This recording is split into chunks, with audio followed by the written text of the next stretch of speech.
यशोदानन्दन व्रज जनरञ्जन यमुना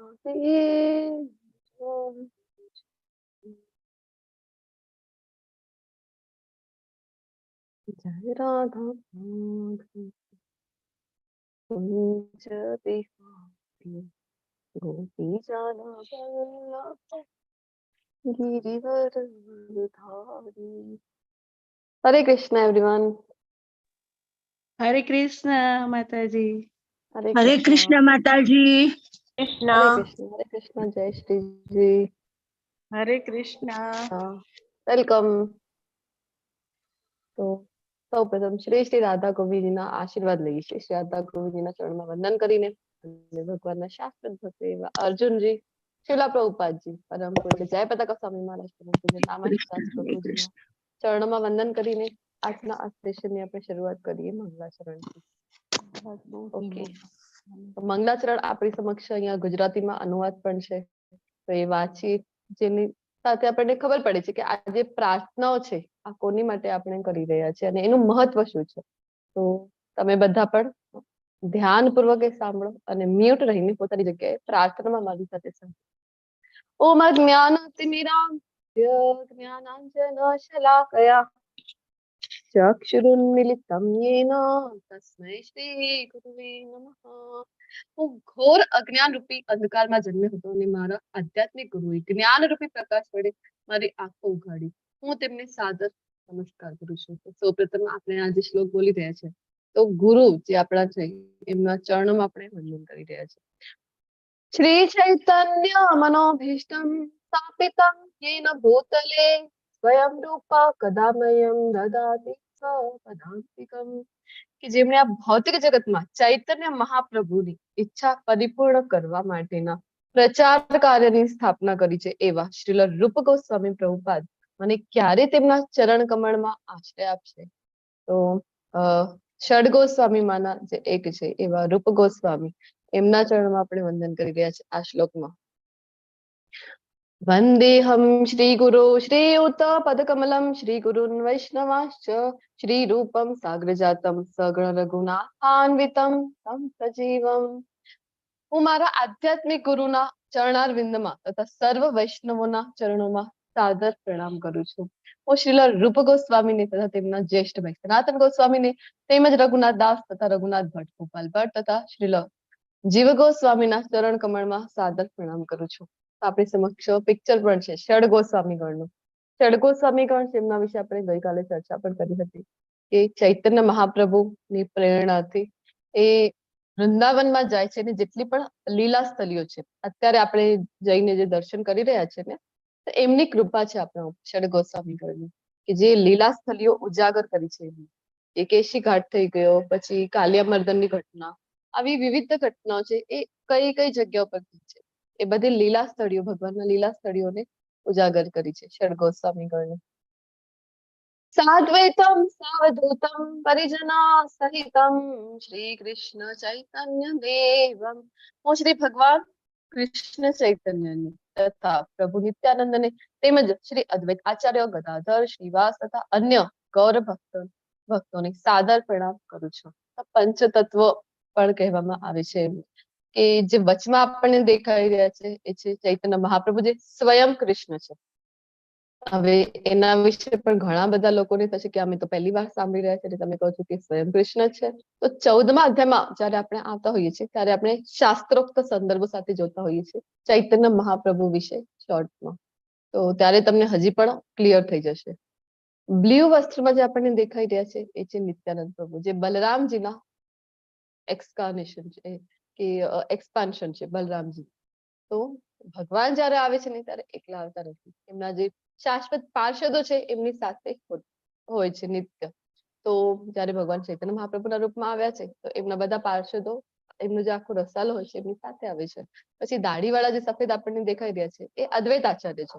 અદ્વૈત આચાર્ય કોણ છે? તો મહાવિષ્ણુ અને સદાશિવના જે કમ્બાઇન્ડ અવતાર છે એ છે અદ્વૈત આચાર્ય।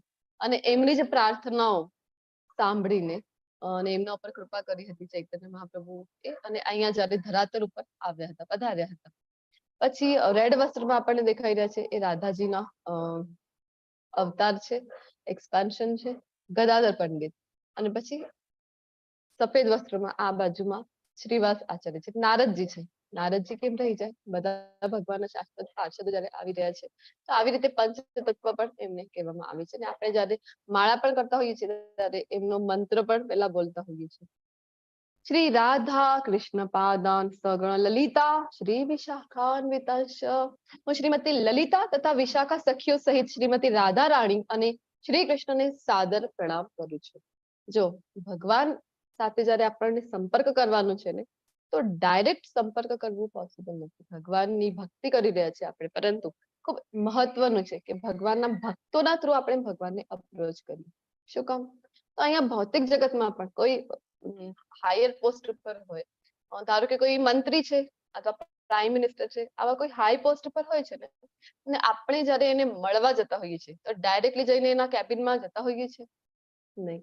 સૌપ્રથમ એમના જે પીએ હોય છે એમની પાસેથી અપોઇન્ટમેન્ટ લેતા હોઈએ અને પછી આપણે એમની થ્રુ જતા હોય જ્યારે પણ આપણને અપોઇન્ટમેન્ટ આપવામાં આવે છે. તો અહીંયા તો આપણે ત્રિલોકના અધિપતિ એવા કૃષ્ણને મળવાની વાત થઈ રહી છે. તો ભગવાનને સૌથી પ્રિય જે છે એ હોય છે પોતાના ભક્તો. તો ભક્તોના માધ્યમથી જ ભગવાન સુધી પહોંચી શકાય છે. એટલા માટે આપણે ભક્તોને પ્રાર્થના કરતા હોય છે. તો અહીંયા રાધાજીની જે અષ્ટ સખ્ય મુખ્ય છે, ભગવાનની સેવા રાધા રાણી જયારે કરી રહ્યા હોય તો એમને અષ્ટ સખ્યો જે મુખ્ય હોય એ હેલ્પ કરતા હોય છે. એમાંથી પણ મુખ્ય જે છે એ છે શ્રી વિશાખાજી અને લલિતાજી સહિત બધી સખીઓને આપણે વંદન કરતા હોઈએ છીએ, રાધા કૃષ્ણને. હે કૃષ્ણ કરુણા સિંધુ દીનબંધુ જગતપતે ગોપેશ ગોપિકા કાંત રાધા કાંત નમોસ્તુતે. હે વહાલા કૃષ્ણ, આપ સંતપ્ત જનોના મિત્ર છો અને સૃષ્ટિના ઉદ્ભવસ્થાન છો. આપ ગોપીઓના સ્વામી તથા રાધા રાણીના પ્રિયતમ છો. હું આપને સાદર દંડવત પ્રણામ કરું છું. જ્યારે આ લેવલ 1 નો કોર્સ પૂરો થાય ત્યારે લેવલ 2 ના ક્લાસીસ શરૂ થતા હોય છે, જેમાં એક ભક્તિ સદાચાર કરીને કોર્સ આવે. તો એમાં આપણને શીખવાડવામાં આવે છે કે ભગવાનની શરણે જ્યારે જતા હોય છે આપણે, જ્યારે શ્રી વિગ્રહની સમક્ષ છીએ ત્યારે આપણે કયો મંત્ર બોલવો જોઈએ, કેવી રીતે પ્રણામ કરવા જોઈએ. તો ત્યારે આપણને આ પણ શીખવાડવામાં આવે છે કે જ્યારે શ્રી વિગ્રહની સમક્ષ છીએ અને કૃષ્ણજીના દર્શન કરી રહ્યા છે, અને દર્શન કેવી રીતે કરવાના એ પણ શીખવાડવામાં આવે છે. આપણે તો શું કરતા હોય, મંદિરમાં ગયા છીએ આપણે તો ડાયરેક્ટ જઈને ભગવાનના મુખારવિંદના દર્શન કરતા હોય છે, આમ આઈ કોન્ટેક્ટ કરી. તો દર્શન કેવી રીતે કરવાના છે, તો આપણે એમના ચરણ, હરે કૃષ્ણ, કાઇન્ડલી મ્યુટ યોરસેલ્ફ, ચરણ કમળથી શરૂઆત કરવાની. ના, એમને જેની જોડે ગયા હતા ને અમે. હરે કૃષ્ણ. હરે કૃષ્ણ માતાજી, પ્રણામ. હરે કૃષ્ણ, વેલકમ. તો ચરણ કમળ છે ભગવાનના, ત્યાંથી દર્શન કરવાની શરૂઆત કરવાની છે, અને ધીરે ધીરે ભગવાનના મુખારવિંદના દર્શન કરવાના હોય. અને આ મંત્ર ત્યારે આપણે બોલતા હોય છે જ્યારે ભગવાન શ્રી કૃષ્ણના દર્શન કરીએ. કોઈને પ્રશ્ન હોય તો આપણે છેલ્લે લઈશું આ સેશનના એન્ડમાં. તપ્ત ગૌરાંગી શ્રી રાધે વૃંદાવનેશ્વરી વૃષભાનુ સુતે દેવી પ્रणमामि હરિપ્રિયે. પેલા સ્વર્ણ સમાન દૈહિક કાંતિ ધરાવતા વૃંદાવનના રાજા વૃષભાનુના પુત્રી તથા ભગવાન કૃષ્ણને અત્યંત પ્રિય એવા હે રાધા રાણી, હું આપને સાદર પ્રણામ કરું છું. તો રાધાજીને જયારે પ્રણામ કરતા હોય છે ત્યારે આ મંત્ર આપણે બોલતા હોય છે. વાંછા કલ્પતરુભ્યશ્ચ કૃપા સિંધુભ્ય એવ ચ પતિતાનાં પાવનેભ્યો વૈષ્ણવેભ્યો નમો નમઃ. તો જ્યારે વૈષ્ણવોને આપણે પ્રણામ, આ મંત્રોને વૈષ્ણવ પ્રણામ મંત્ર પણ કહેવામાં આવે છે. શું કામ? તો વૈષ્ણવો કેવા હોય, તો અહીંયા કીધેલું છે કે કલ્પવૃક્ષની જેમ સૌ કોઈની ઈચ્છાઓને પૂર્ણ કરી શકે. અવાજ નથી આવતો બરાબર. હરે કૃષ્ણ, એમ આઈ ઓડિબલ? અવાજ નથી. હરે કૃષ્ણ. બરાબર છે માતાજી, અવાજ ઓડિબલ છે. ઓકે, થેન્ક યુ પ્રભુજી. માતાજી તમારો નેટવર્ક ચેક કરો તમે. તો સૌ કોઈની ઈચ્છાઓ પૂર્ણ કરી શકે અને પતિત જીવોને પાવન કરનારા અને કૃપાના સાગર જેવા સર્વ વૈષ્ણવ ભક્તોને પ્રણામ. વૈષ્ણવો કેવા છે? કલ્પવૃક્ષ જેવા છે અને કૃપાના સાગર જેવા હોય છે. તો એટલા માટે આપણે જ્યારે પણ શરૂઆત કરતા હોય સેશનની તો વૈષ્ણવ પ્રણામ મંત્ર બોલીને પછી કરતા હોય છે, અને સેશન એન્ડ કરીએ ત્યારે પણ વૈષ્ણવોને પ્રણામ કરતા હોય.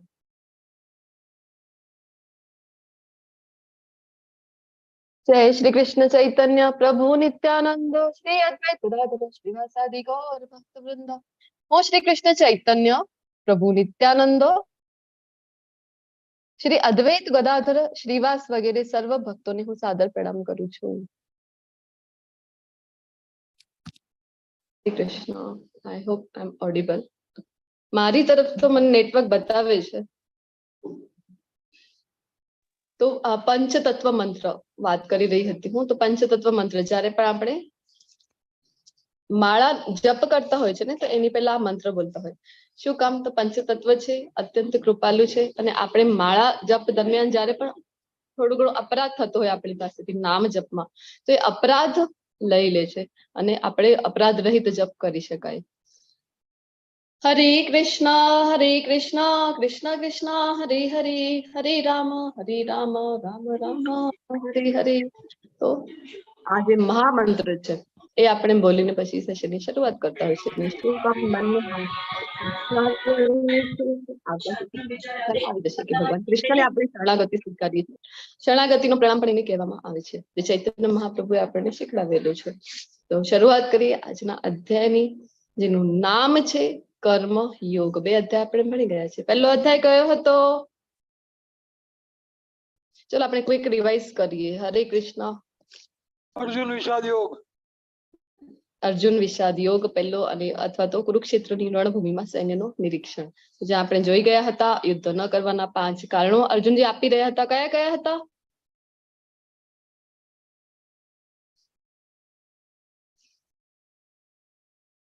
યુદ્ધ ન કરવાના 5 કૃષ્ણ માતાજી.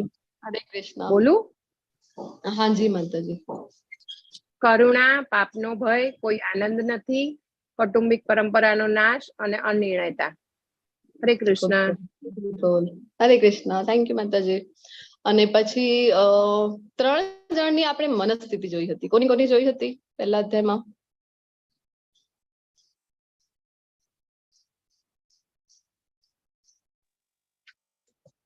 દુર્યોધન, અર્જુન અને ધૃતરાષ્ટ્ર. અર્જુન અને ધૃતરાષ્ટ્ર. ધૃતરાષ્ટ્ર, દુર્યોધન અને અર્જુનજીની મનસ્થિતિ આપણે જોઈ ગયા હતા. પછી કુરુક્ષેત્રની રણભૂમિમાં સૈન્યનું નિરીક્ષણ કરે છે અર્જુનજી. બંને સેનાઓની વચ્ચે રથને લઈ જવા માટે કહે છે. અને શંખનાદ, દિવ્ય શંખનાદ થઈ રહ્યા હતા આ બાજુ. 9 કારણો પણ જોયા હતા કે જેના કારણે પાંડવો યુદ્ધ જીત્યા હતા. ઓકે. પછી બીજા અધ્યાયમાં, ગઈકાલના અધ્યાયમાં, જેનું નામ હતું, શું નામ હતું? ગીતાનો સાર અથવા તો સાંખ્ય યોગ. બીજા આચાર્યોએ નામ આપેલું છે, પ્રભુપાદજી નામ આપેલું છે ગીતાનો સાર. તો એમાં આપણે જોયું કે બધા જ 5 કારણો જે અર્જુનજી આપી રહ્યા હતા યુદ્ધ ન કરવાના, એના જવાબો ભગવાન આપણને આપે છે અર્જુનજીના માધ્યમથી. તો પહેલું કારણ હતું કરુણા. તો કરુણાના બદલામાં ભગવાન અહીંયા આન્સર આપે છે બીજા અધ્યાયમાં. કયું આન્સર આપ્યું હતું ભગવાને? જે કરુણા, દયા આવી રહી હતી અર્જુનજીને.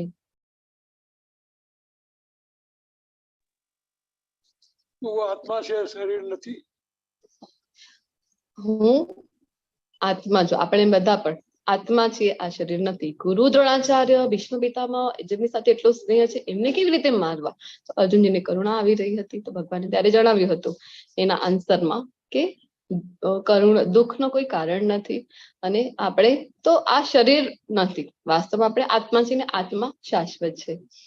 અને એ પણ જોયું આપણે કે આત્માના ગુણધર્મો જોયા ત્યારે આપણે જોઈ ગયા હતા કે આત્માનો અસ્તિત્વ જુદો છે, પરમાત્માનો અસ્તિત્વ જુદો છે. આ આત્મા પરમાત્મામાં ક્યારે પણ વિલીન થતો નથી, બંનેનો જુદો જુદો અસ્તિત્વ રહે છે. ઓકે. પછી બીજો જે કારણ હતો કે પાપનો ભય, તો એના માટે કયું આન્સર આપેલું હતું ગઈકાલના અધ્યાયમાં?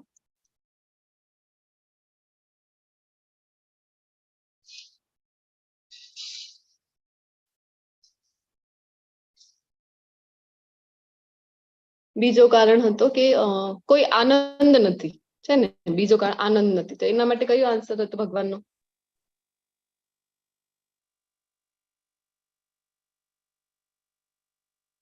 ગઈકાલે આપણે ભણી ગયા છીએ કયું આન્સર હતું ભગવાનનું?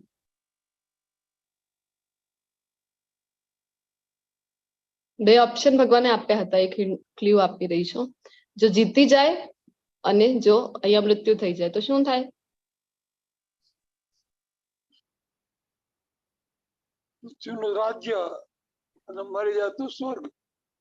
હા, જો અહીંયા વિજય થઈ જાય યુદ્ધમાં તો આખા પૃથ્વીનું રાજ્ય મળી જાય, અને જો મૃત્યુ થઈ જાય તો પછી સ્વર્ગમાં સુખ ભોગવવા મળે. ભગવાને કીધું હતું કે બંને હાથમાં લાડવા છે, તો કોઈ આનંદ નથી કેમ કહી રહ્યો છે તું? પછી ત્રીજો કારણ હતો પાપનો ભય, તો જેના આન્સરમાં ભગવાને શું કીધું હતું ગઈકાલે?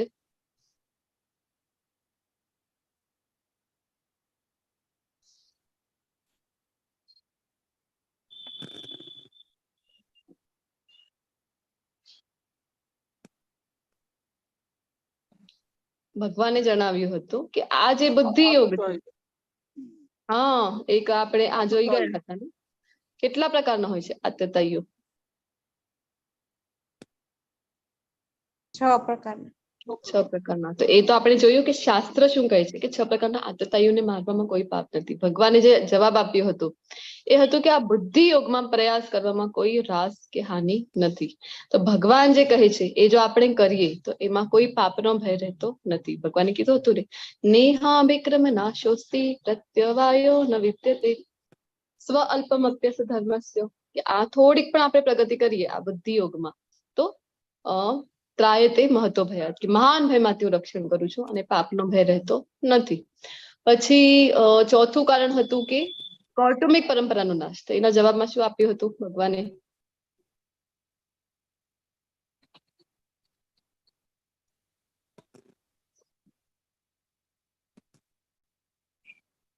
ગઈકાલે એક શ્લોક જોયું હતું ને આપણે, જેમાં ભગવાન કહી રહ્યા હતા કે જે જે હેતુઓ એક નાના નાના કુવાઓથી પાર પડે છે એ જ વિશાળ જળાશયથી પણ સિદ્ધ થઈ જાય છે એ જ કાર્ય. તો વેદોનો આશય જાણીએ આપણે તો બધા જ કાર્ય સિદ્ધ થઈ જાય છે. તો કૌટુંબિક પરંપરાનો તને જે ભય છે, એક આન્સર આજના અધ્યાયમાં પણ આપવાના છે આ કૌટુંબિક પરંપરા વિશે, કે જો તું યુદ્ધ નહીં કરે તો તું તો નવી પરંપરાનો શરૂઆત કરી દેશે. બધા તને ફોલો કરશે કે અર્જુનજી ભાગી ગયા હતા જ્યારે પ્રોબ્લેમ આવી હતી, તો અમારા લાઈફમાં પ્રોબ્લેમ આવી છે તો અમે પણ ભાગી જઈએ.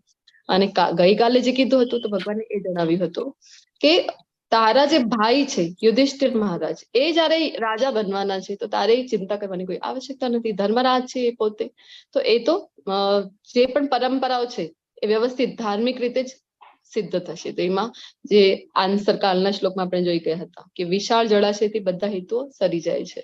પછી પાંચમો જે કારણ હતું કે અનિર્ણાયકતા, કન્ફ્યુઝન છે, ખબર જ નથી પડી રહી અમારી માટે સારું શું કહેવાય, એ અમને જીતી લે એ સારું કહેવાય છે કે અમે એમને જીતીએ? તો એનો જવાબ ભગવાને શું આપ્યું હતું?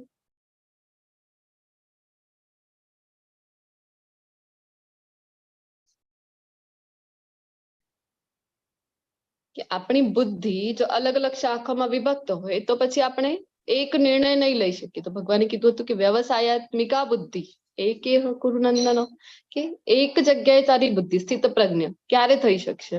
જો આપણે ભક્તિમાં આવીએ. તો આપણી માટે આપણે સરળ ભાષામાં સમજીએ, આપણે ભક્તિમાં છીએ તો આપણી બુદ્ધિ છે ને એક જગ્યાએ સ્થિત થઈ જાય છે. તો પછી કોઈ કન્ફ્યુઝન રહેતું નથી કે આ કરું કે પેલું કરવું, આ યોગ્ય કે અયોગ્ય, આવું કોઈ પ્રકારનું કન્ફ્યુઝન આપણી માટે રહેતું નથી. તો આ 5 જેવા સવાલો હતા અર્જુનજીના, દલીલો હતી યુદ્ધ ન કરવાના, અને 5 કારણોના જવાબો ગઈકાલના અધ્યાયમાં ભગવાને આપ્યા. તો આપણે વાત કરી હતી કે આમ તો આ જે ભગવદ ગીતા છે ગઈકાલે પૂર્ણ થઈ જાય છે, પરંતુ હવે આગળ ફરીથી ક્વેશ્ચન પૂછે છે. હવે કર્મયોગ વિશે પણ ગઈકાલે વાત કરી હતી ભગવાને, પણ આપણે તો ત્યાં કર્મયોગ, જ્ઞાન યોગ એના વિશે આપણે તો સમજ્યા નહીં. અર્જુનજીને તો ક્લિયર થઈ ગયું, પરંતુ આપણે તો ગઈકાલે જે એક ઓવરવ્યુ આપ્યું હતું કે ભગવદ ગીતામાં જે કંઈ પણ આવવાના વિષયો છે એનો એક ઝાંખી આપી હતી, તો આપણને તો ત્યાં ક્લિયર થયું નહીં. તો હવે આપણી માટે અર્જુનજી ફરીથી પ્રશ્ન કરે છે અને ભગવાન એના એક્સપ્લેનેશન કરે છે, જેના માધ્યમથી, જેના થ્રુ આપણને આ આગળના બધા અધ્યાયો મળે છે. તો શરૂઆત કરીએ આજના અધ્યાયની, જેનું નામ છે કર્મ યોગ. તો કર્મ યોગની ઝાંખી આપણી સમક્ષ છે 5 ભાગોમાં જે વિભક્ત છે. અર્જુનજીની મૂંઝવણથી આજના અધ્યાયની શરૂઆત થવાની છે. અને આપણે જોઈએ, આપણે ચર્ચા કરીશું કે કર્મ યોગ કોને કહેવાય. સાચો જે કર્મ યોગ છે, આપણે તો શું માનતા હોય છે, આપણે જે કામ કરી રહ્યા છે તો એ જ બસ કામ હી પૂજા હે, એવા બધા સ્લોગન આપણે સાંભળતા હોય છે. એ સાચા છે કે નહીં આપણને આજના અધ્યાયમાં ક્લિયર થઈ જશે, આજના અધ્યાયના એન્ડ સુધીમાં. તો ચોથા નંબર ઉપર આપણને એક પિક્ચર દેખાઈ રહ્યો છે, એક પરિવારનો, એક ફેમિલીનો. કોણ છે આ મહાત્મા? Albert Ford. ફોર્ડ કંપનીના યસ, આલ્ફ્રેડ ફોર્ડ મોટર્સ કરીને જે કંપની છે એના માલિક છે. અને એ પોતે દીક્ષિત છે. પ્રભુપાદજી સાથે જયારે મળ્યા હતા પહેલી વાર, પ્રભુપાદજીના એક જ પ્રશ્નથી એમનો જે જીવન છે પરિવર્તિત થઈ જાય છે. એક જ પ્રશ્ન પૂછે છે કે તમારા જે ગ્રેન્ડફાધર છે એ ક્યાં છે, હેનરી ફોર્ડ, એ ક્યાં છે? આવો એક પ્રશ્ન પ્રભુપાદજી કરે છે ને એમનું જીવન આખું પરિવર્તન થઈ જાય છે. બધું જ છોડીને એ પ્રભુપાદજીને કહે છે કે હવે મને બસ ભક્તિમાં જ આગળ વધવું છે. ત્યારે પ્રભુપાદજી એમને ના પાડે છે, કહે છે કે ના, તમારું જે કર્મ છે એ તમે કરતા રહો ને એની સાથે સાથે ભક્તિ કરો. તો આપણને પણ આજે આપણે જોઈએ કે અર્જુનજીના માધ્યમથી ભગવાન આપણને કર્મયોગ વિશે શું સમજાવવા ઈચ્છે છે. તો અહીંયા આ પરફેક્ટ દાખલો છે કર્મયોગનો. અને દીક્ષિત છે, પ્રભુપાદજી પાસેથી દીક્ષા લીધેલી છે એમને. એમનું દીક્ષિત નામ છે અમરીશ પ્રભુજી. અને માયાપુરમાં જે આપણું મંદિર બની રહ્યું છે, આપણે ડે 1 જોયું હતું કે ભગવાન શ્રી કૃષ્ણનું આખા વિશ્વનું સૌથી મોટું જે મંદિર છે એ માયાપુરમાં બની રહ્યું છે. તો જેમાં જે વધારે પ્રમાણમાં જે ધનરાશિ છે, જે ડોનેશન છે, એ એમને આપેલું છે અમરીશ પ્રભુજીએ. લગભગ 350 કરોડ જેટલી સંપત્તિ પોતાની એમાં ડોનેટ કરેલી છે. અને એવું નથી કે એકવાર કરી દીધી તો થઈ ગયો, સતત કરતા રહે છે એ દાન છે એ ટેમ્પલ માટે. અને પોતે રોજની મિનિમમ 16 માળા જપ કરતા હોય છે. એમના આખા પરિવારનો અહીંયા આપણને દર્શન થઈ રહ્યું છે. આખા એમ ભારતીય સાથે એમણે લગ્ન કર્યા હતા અને બધા જ દીક્ષિત છે અને 16 માળા જપ કરતા હોય છે એમના પત્ની પણ. તો કર્મયોગનો એ સાચો દાખલો છે. તો શરૂઆત કરીએ. ગઈકાલે આપણે એક શ્લોક જોઈ ગયા હતા 2.47. ત્યારે આપણે વાત કરી હતી કે કર્મયોગથી રિલેટેડ આ શ્લોક છે, એટલે આપણે અહીંયા ફરીથી એ લઈ રહ્યા છીએ. કર્મણ્યેવાધિકારસ્તે મા ફલેષુ કદાચન મા કર્મ ફલ હેતુર્ભુર મા તે સંગો સ્વકર્મણી. તો જ્યારે આપણે શું કામ ભગવાન છે આના ઉપર ભાર મૂકે છે કે કર્મ વિશે ભગવાન કહી રહ્યા છે ને કે નિયત કર્તવ્ય કર્મ કરવાનો અધિકાર છે આપણને, પરંતુ તેના ફળો પર અધિકાર નથી. તો ઘણા બધા લોકોને થાય કે ફિક્સ જ છે ને ફળ શું મળવાનું છે, એટલે કે આ બધું તો ડિસાઇડેડ છે, તો શું કામ કર્મ શું કામ કરવું? બધું ફિક્સ છે, જે થવાનું છે એ તો થઈને જ રહેશે, તો કર્મ શું કામ કરીએ? આવું ઘણા લોકોને થાય. તો એટલા માટે ક્લિયર કરવા ભગવાન છે આગળ કહી રહ્યા છે આપણને કે તું પોતાની જાતને કદાપી પોતાના કર્મના ફળોનું કારણ માનીશ નહીં અને સ્વકર્મ ન કરવામાં પણ કદી આસક્ત થઈશ નહીં. એવું નથી કે સ્વકર્મ છે છોડી દઉં, બધું છોડીને બેસી જાવ કે ના જે ફિક્સ જ છે, જે થવાનું છે એ તો થઈને જ રહેશે. આવું નથી. ભગવાન પોતે આપણને કહે છે કે આપણા જે સ્વકર્મ છે, જે આપણી ફરજો છે, જે રોલમાં આપણે છીએ ત્યાં રહીને આપણી જે ફરજો છે એ આપણે પહેલા કમ્પ્લીટ કરવાની છે અને એની સાથે સાથે ભક્તિ પણ કરવાની છે. ભગવાન એવું નથી કહેતા કે તમે તમારા ભૌતિક જગતમાં છો, જે જગ્યાએ છો એ કર્મ તો કરો, પણ હા મને યાદ કરો ના કરો કોઈ ફરક પડતું નથી. એવું ભગવાન ભગવદ ગીતામાં ક્યાંય નથી જણાવી રહ્યા. આગળના અધ્યાયમાં આપણને ખૂબ ક્લિયર થશે કે ભગવાન શું ઈચ્છે છે આપણી પાસેથી. તો કર્મ કરતા કરતા એની સાથે સાથે ભક્તિ પણ આપણે કરવાની છે. કેવી રીતે કર્મને કર્મ યોગ બનાવવાનું છે એ આપણે ચર્ચા કરીએ. એના પહેલા તમે મને જવાબ આપો, કર્મ અને કર્મ યોગ વચ્ચે શું તફાવત શું છે બંનેમાં?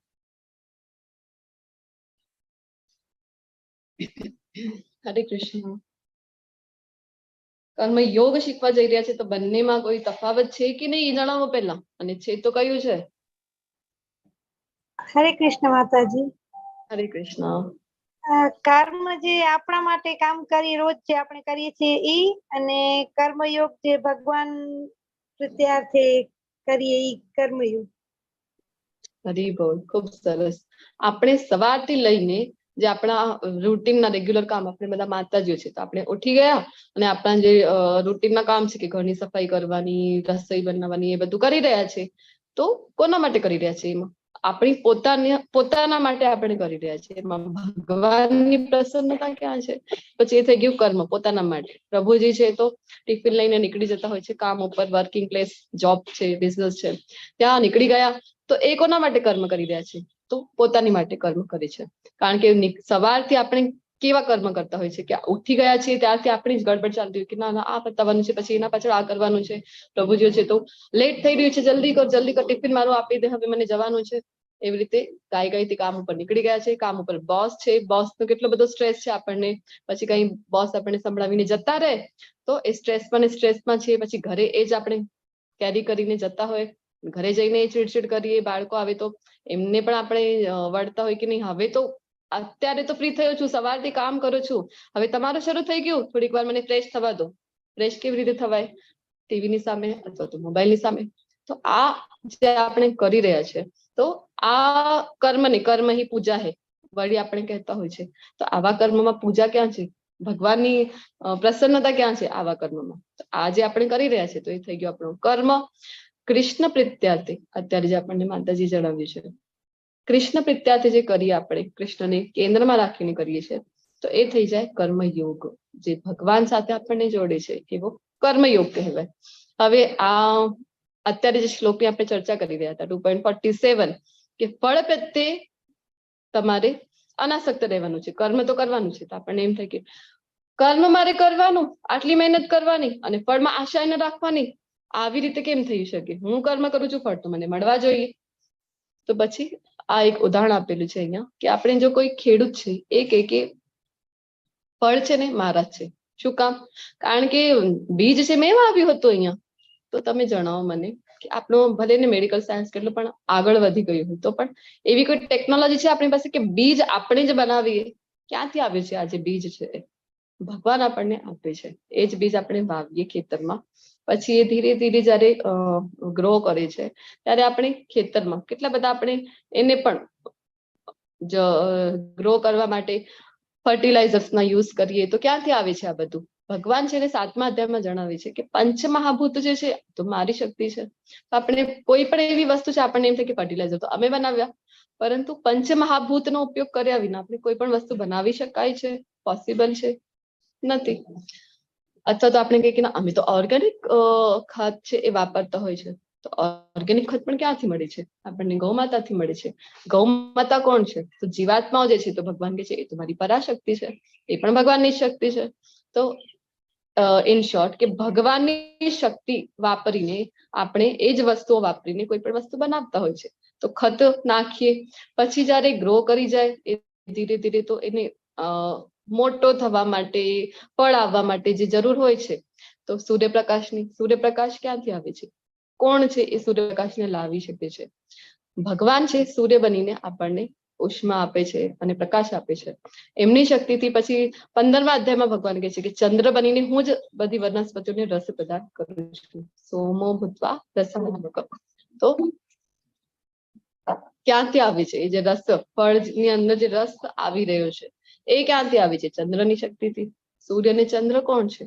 તો ભગવાન પોતે જણાવે છે કે ભગવાનની શક્તિ છે આ.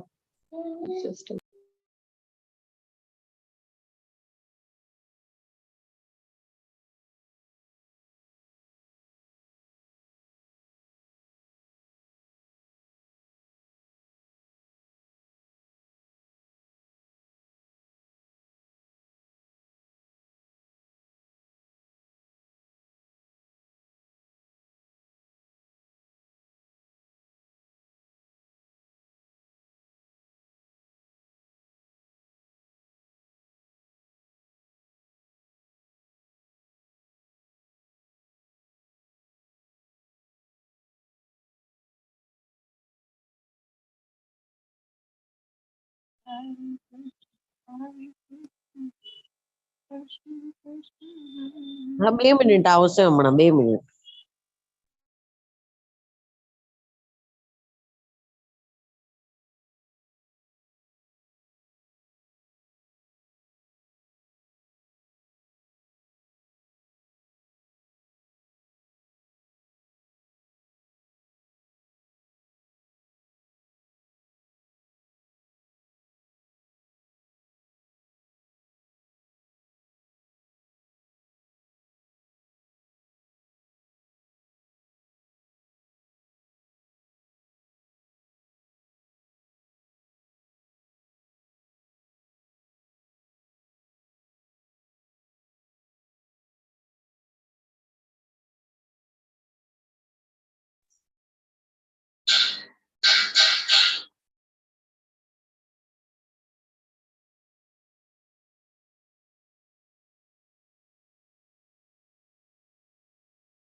હરે કૃષ્ણ. હરે કૃષ્ણ. હા,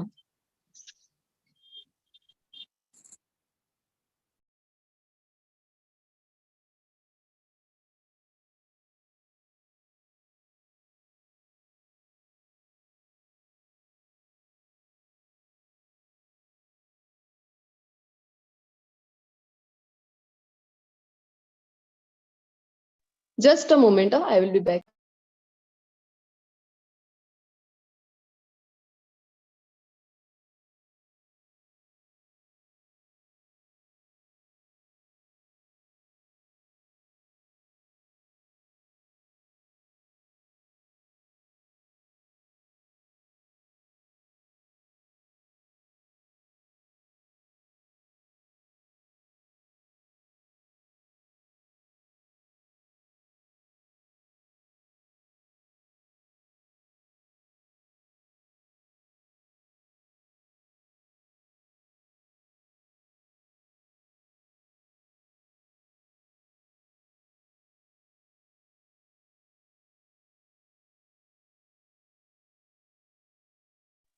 હરે કૃષ્ણ.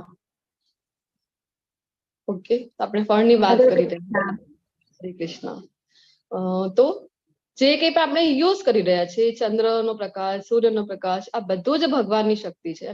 અને પછી જ્યારે એ વૃક્ષ ઉપર ફળીભૂત થાય, ફળ આવે છે, ત્યારે આપણે કહીએ કે આ ફળ તો મારા છે, મેં વાવ્યા છે.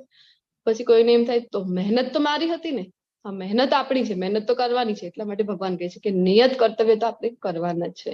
પરંતુ ફળ છે, ફળના ઉપર આવ્યું કોની દ્વારા? આપણી પાસે આ બધી વસ્તુઓ કોની દ્વારા મળ્યું છે આપણને? આ ફળ કૃષ્ણ દ્વારા, એમની શક્તિથી મળેલું છે. તો જેમની પાસેથી મળેલું છે એમને અર્પણ કરવું એ આપણું કર્તવ્ય છે ને. કૃષ્ણથી આપણને મળેલું છે તો આપણે કૃષ્ણના ચરણોમાં પહેલા અર્પણ કરવું જોઈએ. હવે એવું નથી કે ફળ છે બધા કૃષ્ણને અર્પણ કરીએ તો કૃષ્ણ શું કરશે? આપણા બધા ફળો ભેગા કરીને જતા રહેશે? નહીં. કૃષ્ણ છે એમાંથી પાપનો જે ભાગ છે એ હટાવી દે છે અને પોતાની જે દયા છે, જે મરસી છે, એમાં એડ કરીને આપણને એ ફળ રિટર્ન આપે છે. તો ખૂબ જરૂરી છે આ સમજવું. તો શરૂઆત કરીએ આજના અધ્યાયના પહેલા શ્લોકથી. અધ્યાય 3, શ્લોક નંબર 1. અર્જુન ઉવાચ જાયસી ચેત કર્મણસ્તે મતા પુત્તિર્જનાર્દન તત્કિમ કર્મણિ ઘોરે મામ નિયોજયસી કેશવ. તો અહીંયા અર્જુનજી જનાર્દન અને કેશવ કરીને ભગવાનને સંબોધિત કરી રહ્યા છે. શું અર્થ થાય છે કેશવ, અને શું કામ અહીંયા કેશવ કહીને બોલાવી રહ્યા છે? જનાર્દન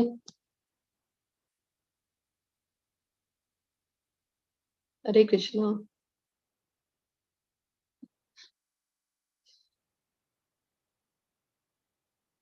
કેશવ, શું કામ કેશવ ભગવાનને સંબોધી રહ્યા છે અર્જુનજી? કેશી દૈત્યનો વધ કરેલો.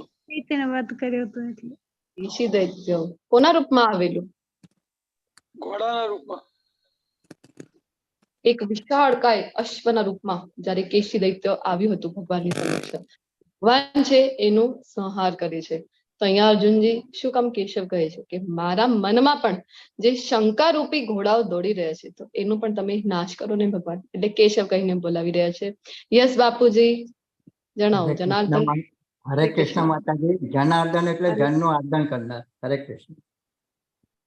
હા, આર્દન એટલે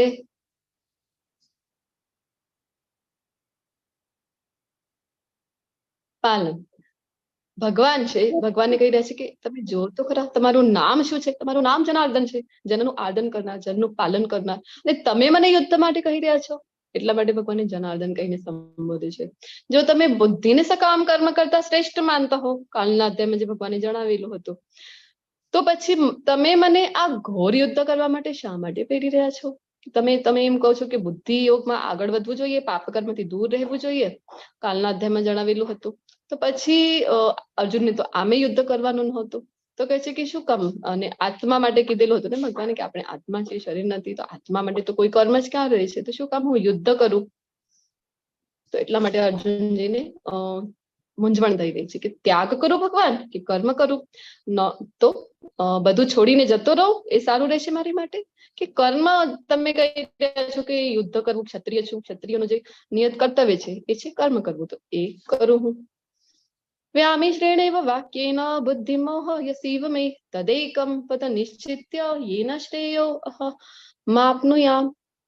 આપના દ્વિઅર્થી ઉપદેશોથી મારી મતિ મૂંઝાઈ ગઈ છે ભગવાન, તમારા જે ઉપદેશો છે એ કેવા છે તો દ્વિઅર્થી છે, તો મને એ નથી ખબર પડી રહી કે શું કરવું જોઈએ હવે, ફરીથી મને મૂંઝવણ થઈ રહી છે, કન્ફ્યુઝન થઈ રહ્યું છે, તેથી કૃપા કરી નિશ્ચયપૂર્વક તદ એકમ એટલે કે મને જણાવો કે આમાંથી મારી માટે જે શ્રેય, ફરીથી શ્રેય અર્જુનજી કહી રહ્યા છે ભગવાનને। તો ગઈકાલે ટર્મ્સ જોયા હતા શ્રેય અને પ્રેય, જણાવો શ્રેય એટલે લોંગ ટર્મ બેનિફિટ અને શોર્ટ લોંગ ટર્મ એટલે જે બેનિફિશિયલ છે, જે કલ્યાણકારી છે, અને પ્રેય એટલે short term benefit. Thank you બાપુજી। તો ટૂંકા ગાળાનો ફાયદો, તો અર્જુનજી ફરીથી અહીંયા કહે છે ભગવાનને કે ભગવાન મારી માટે જે શ્રેયસ કરવું એ જણાવો ને મને। તો એકમ વધ કહી રહ્યા છે કે બે માર્ગ આપણને પણ થાય ને ઘણી વખત, બે માર્ગ આપણને દેખાતો હોય કે આ માર્ગ ઉપર જાઓ કે પેલા માર્ગ ઉપર જાઓ, આવો કન્ફ્યુઝન થાય ને, તો અહીંયા અર્જુનને પણ થઈ રહ્યું છે કે બધું છોડીને જતો રહું, હું ગુફામાં સંન્યાસ લઈ લઉં, આ કરું ભગવાન કે તમે કહો છો કે જે તમે કહી રહ્યા છો એ મારે કરવું જોઈએ। તો જેમ હનુમાનજી કરેલું છે, જે કંઈ પણ કર્મ કર્યા પ્રભુ શ્રી રામની પ્રસન્નતા માટે કર્યા, તો લંકા દહન કરી દે છે ને હનુમાનજી છે। તો એવું હું કરું, તમે કહી રહ્યા છો કે યુદ્ધ, તો યુદ્ધ કરું, પૂછી રહ્યા છે પ્રત્યેક વ્યક્તિને। હવે ભગવાન છે આન્સર આપવાની શરૂઆત કરી રહ્યા છે કે પ્રત્યેક વ્યક્તિને તેને ભૌતિક પ્રકૃતિ દ્વારા મેળવેલા ગુણો અનુસાર વિવશ થઈને કર્મ કરવું જ પડે છે। પ્રકૃતિ, ભૌતિક પ્રકૃતિના ગુણો કયા કયા ગુણો છે ભૌતિક પ્રકૃતિના? સત્વ રજસ તમસ। સત્વગુણ, રજોગુણ અને તમોગુણ, જેના વિષયમાં એક આખું ચેપ્ટર આવવાનું છે ભગવદ ગીતામાં। કયું ચેપ્ટર છે એ? ચેપ્ટર નંબર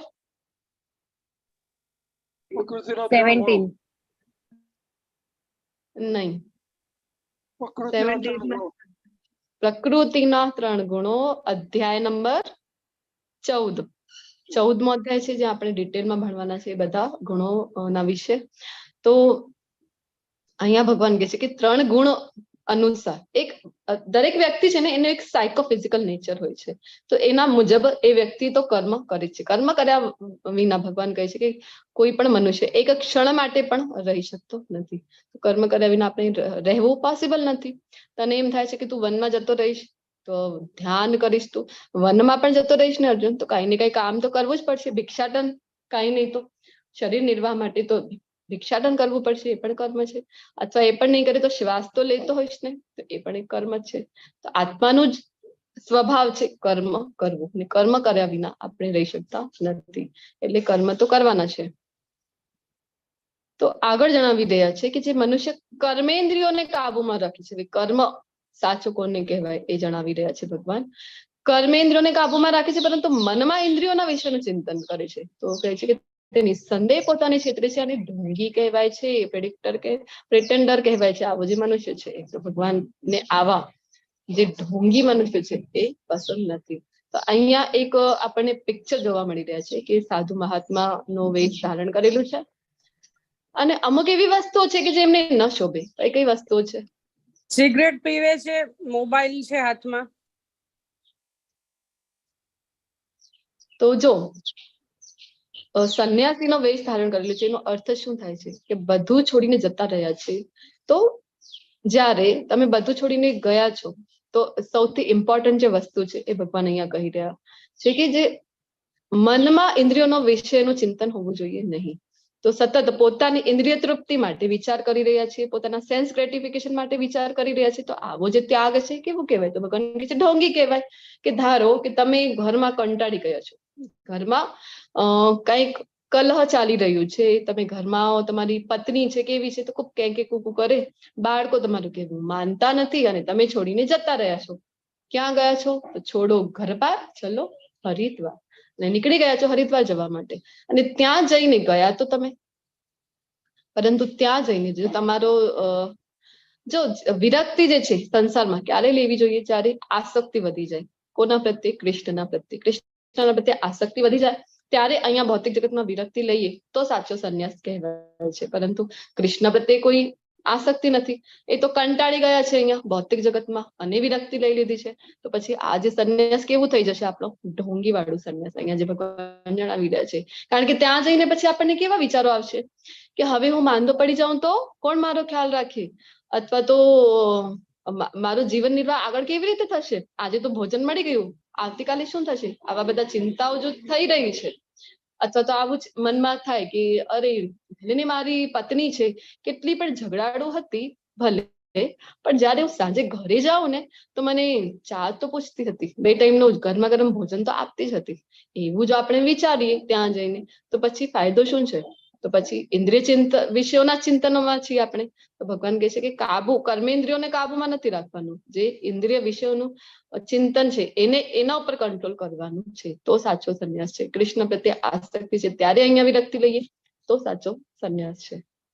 તો ખૂબ સુંદર ઘટના આવી રહી છે શ્રીમદ ભાગવતમની, ભરત મહારાજની. કાલે આપણે જેના વિશે એક એક્ઝામ્પલ જોયું હતું કે ભગવાન માટે જેને ત્યાગ કરેલું હોય. તો આ ઉદાહરણ લઈ રહ્યા છે. ભરત મહારાજ એટલા મહાન રાજા હતા કે એમના નામ ઉપરથી આપણા દેશનું નામ છે એ ભારત પડેલું છે. તો એમનું જે એજ્યુકેશન છે ને ક્યાં થયેલું હતું? ગુરુકુલ સિસ્ટમમાં ભણેલા હતા, તો જાણતા હતા કે અથા તો બ્રહ્મ જિજ્ઞાસા, આ માનવ દેહ જે મળેલું છે અતિ દુર્લભ, તો એનું જે હાયર પર્પસ છે, એનું જે ઉચ્ચતમ ધ્યેય શું છે કે ભગવત પ્રાપ્તિ, એનું ઉચ્ચતમ ધ્યેય છે. તો જયારે વાનપ્રસ્થાશ્રમનો સમય આવે છે ત્યારે નીકળી જાય છે વનમાં જવા માટે, બધું જ છોડીને. આટલું મોટું સામ્રાજ્ય હતું, પત્ની હતી એમની 5 જણી નામની, પછી એમના 5 બાળકો હતા. બધા ના પાડે છે કે ના ના તમે વનમાં અત્યારે નહીં જતા, પરંતુ એ માનતા નથી, કે છે કે ના મારે તો જવું જ જોઈએ, કારણ કે મને તો હાયર પર્પસ અચીવ કરવું છે લાઈફનો. તો બધું છોડીને જતા રહે છે વનમાં, અને ત્યાં જઈને શું કરે? તો હવન કરે છે ભગવાનની પ્રસન્નતા માટે, ભગવાનની પ્રીત્યાર્થી હવન કરે, યજ્ઞ કરતા હોય. અને પછી એક દિવસ એક ઘટના બને એમની સાથે. ગંડકી નદીના કિનારે બેસીને આ હવન કરતા હોય છે. ગંડકી નદી જે નેપાળમાં આવેલી છે, શાલિગ્રામ જે આપણને મળતા હોય છે એ છે ગંડકી નદી. તો એક દિવસ એક ઘટના થાય એમની સાથે કે એમને કઈક અવાજ એવા સંભળાય. તો આજુબાજુ જોતા હોય શું ક્યાંથી અવાજ આવી રહ્યું છે. તો એ એક દૃશ્ય એમની આંખોમાં પડે છે. દૃશ્ય કયું હતું? હરે કૃષ્ણ બાપુજી. માતાજી ગંડકી નદી ને અયોધ્યા માટે રામ મૂર્તિના પથ્થરો ત્યાંથી આવે. હા, અત્યારે હરે કૃષ્ણ, થેન્ક યુ બાપુજી. અત્યારે જે અયોધ્યામાં પ્રભુ શ્રી રામનું મંદિર બનવા જઈ રહ્યો છે, તો તે શ્રી વિગ્રહ બનાવવા માટે પણ જે શિલાઓ છે એ ત્યાંથી મંગાવવામાં આવેલી છે. ગંડકી નદી એ છે.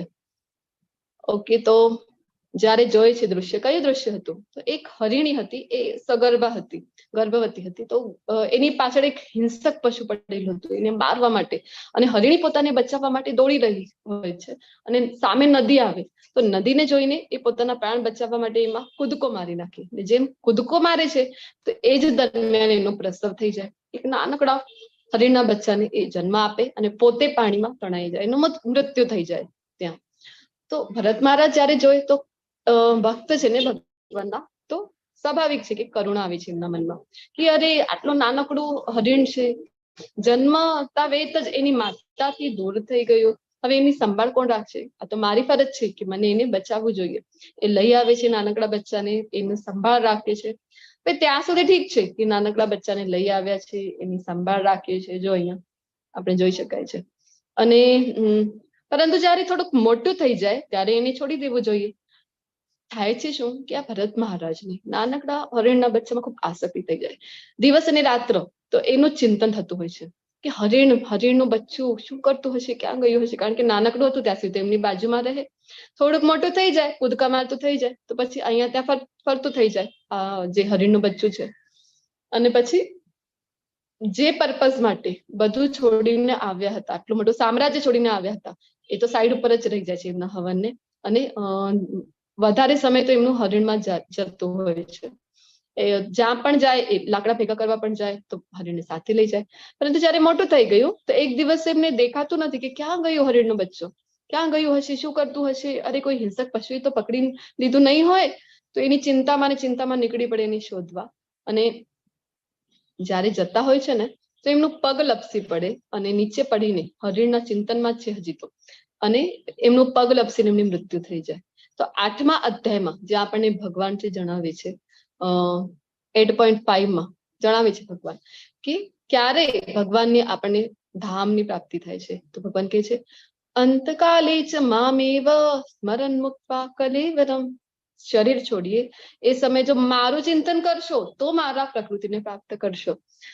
અધરવાઇઝ તો પછી 8.6 પર આગળ જણાવે છે કે યમ યમ વાપી સ્મરણ ભાવમ ત્યજંતે કલેવરમ. જે ભાવમાં શરીરનો ત્યાગ કરશો એ ભાવને પ્રાપ્ત કરશો. તો અહીંયા હરિણનું ચિંતન છે અને શરીરનો ત્યાગ થઈ ગયો, મૃત્યુ થઈ ગઈ છે. તો પછી બીજો જન્મ એમને લેવું પડે છે હરણની યોનિમાં. તો હરણના ચિંતનના કારણે હરણની યોનિમાં જન્મ થાય છે. પછી એમને જે સુકૃત્યો હતી ને, સારા કર્મો હતા, ભગવાનની ભક્તિ કરતા, જેના લીધે એમને પહેલાનો જન્મ યાદ રહે છે કે પહેલાના જન્મમાં એમણે ભરત મહારાજ હતા, બધું છોડીને આવ્યા હતા. હરણમાં આસક્તિના કારણે ફરીથી હરણની યોનિમાં જન્મ મળેલો છે. પછી વિચાર કરે છે કે ના, હવે તો સાધુ સંત જ્યાં રહેતા હોય ને ભગવાનના ભક્તો, એ બાજુ રહે, એમનું જે ઉચ્છિષ્ટ હોય એનું સેવન કરતા હોય છે. તો ભગવાનના ભક્તોનું ઉચ્છિષ્ટ સેવન કરવાનું ખૂબ જ મહત્વ હોય છે. શ્રીમદ ભાગવતમમાં જયારે આપણે નારદજીની કથા વાંચી ત્યારે ખબર પડે છે કે નારદજી કેવી રીતે બન્યા છે. તો સંતોનું ઉચ્છિષ્ટ સેવન કરીને નારદજી બન્યા છે. એટલું મહત્વ છે પ્રસાદનું. તો અહીંયા ઉચ્છિષ્ટ સેવન કરે ને એક દિવસ ત્યાં આગ લાગી જાય છે. તો પોતાને બચાવવા કોઈ પ્રયત્ન નથી કરતા અને હરણની યોનિમાંથી એમને મુક્તિ મળે છે. પછી હજી ત્રીજો જન્મ થાય છે એમનો બ્રાહ્મણ કુટુંબમાં. તો બ્રાહ્મણ કુટુંબમાં જન્મ થાય તો ત્યારે ડિસાઈડ કરે છે, પહેલાના 2 જન્મો યાદ હતા કે ભરત મહારાજ હતો, પછી હરણમાં આસક્તિ, હરણના યોનિમાં જન્મ, અને એના પાછળ હવે આ ત્રીજો જન્મ લેવું પડ્યું છે આસક્તિના કારણે. તો પછી હવે તો માઇન્ડમાં ક્લિયર હતું કે ના, હવે ફરીથી આ જન્મ મૃત્યુમાં ફસાવવું જ નથી મારે. તો મારાથી કોઈ ભૂલ જ ન થવી જોઈએ. તો કઈ બોલતા જ નથી. આ બોલીએ આપણે તો ફસાઈ જઈએ, તો બોલતા જ નથી. અને એટલા માટે બધા એમનું નામ મૂકી દે છે જડ ભરત. તો જડ ભરત નામ મૂકી દે છે. બ્રાહ્મણ કુટુંબમાં જન્મ હોય છે. એક વખત થાય છે એવું કે જે વનમાં જતા હોય છે, એમના ભાઈ ભાભી છે એમને મોકલે છે કે ખેતર ઉપર જાઓ કામ માટે. તો ત્યાં અમુક જે મહાકાલીના ભક્તો હતા એમને બલિ આપવી હતી. તો એના માટે શોધી રહ્યા હતા કે કોને આપણે પકડીએ. એમની દૃષ્ટિ પડે છે જળ ભરત ઉપર. તો વિચાર કરે છે કે દુષ્ટપુષ્ટ છે, ચલો એને જ લઈ જઈએ. અને લઈ જાય છે અને બલિ આપવા માટે જયારે બસ એમનું જે હથિયાર હતું એ કાઢ્યો અને બસ મારવા જ જઈ રહ્યા હતા, તો ત્યાં તો મહાકાલી સ્વયં પ્રકટ થાય અને એ ખૂબ ક્રોધિત થઈ જાય છે અને પોતાના હાથમાં જે શસ્ત્રો હતા ને એનાથી પોતાના ભક્તોને જ મારી નાખે છે. શું કામ? કારણ કે ભગવાનના ભક્તને હેરાન કરે છે. એ મહાકાલીને પણ ગમતું નથી. તો શિવજી છે વારંવાર માતાને જણાવતા હોય છે કે વૈષ્ણવનું મહત્વ શું છે, વૈષ્ણવ શું કામ શિવજીને પ્રિય છે. તો અહીંયા મહાકાલી છે પોતાના જ ભક્તોને મારી દે છે. પછી થોડાક સમય પાછળ વળી એક ઘટના બને છે. વનમાંથી જતા હોય છે જળ ભરત, ત્યાં રાજા રાહુગણની પાલખી જતી હોય અને રાજા રાહુગણની પાલખી ઉપાડવા માટે એક વ્યક્તિ ઓછું પડે. તો સૈનિકોને મોકલે છે કે કોઈને લઈ આવો.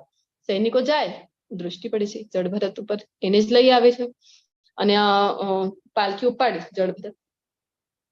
અને વિચાર પહેલેથી નક્કી હતું કે હવે આ જન્મમાં તો મારે સાવધાની રાખવાની છે કે કોઈ પણ પાપ મારાથી થાય નહીં. તો નીચે જોઈ જઈને ચાલતા જાય કે નાના જીવ પણ છે ને, તો એ પણ મારા પગ નીચે કચડાઈને મરવા જોઈએ નહીં. તો એના માટે ખૂબ પ્રયત્ન કરે છે અને જોઈ છે કે આ બાજુ જીવ છે તો ત્યાંથી ઠેકડા મારે, ને આ બાજુ આવી જાય તો આમ ત્યાં જોઈએ કે જીવ છે તો અહીંયા ઠેકડા મારે. તો આમ ઠેકડા મારતા મારતા જતા તો શું થતું હતું કે આ જે રાજાની પાલખી છે ને આખી હલક ડુલક થતી. તો રાજાને ગુસ્સો આવી ગયો કે આ કોણ છે વળી, કેવી રીતે પાલખી પકડી છે. તો એ નીચે ઉતરી જાય છે અને ખૂબ ન કહેવાના શબ્દો કહે છે જળભરતને. ખૂબ શાંતિથી સાંભળે છે જળભરત અને કહે છે કે આ કેવી રીતે કરે છે તું, બધું ખૂબ સંભળાવે છે. તો અહીંયા જળભરત જયારે બોલવાનું શરૂ કરે છે ત્યારે જણાવે છે કે એમના પહેલાના પ્રીવિયસ બર્થના વિશે જણાવે છે કે પહેલા હું મહારાજ હતો, ભરત રાજા હતો, પછી હું બધું છોડીને જતો રહ્યો વનમાં હરણમાં આસક્તિના કારણે હરણની યોનિમાં જન્મ મળ્યો.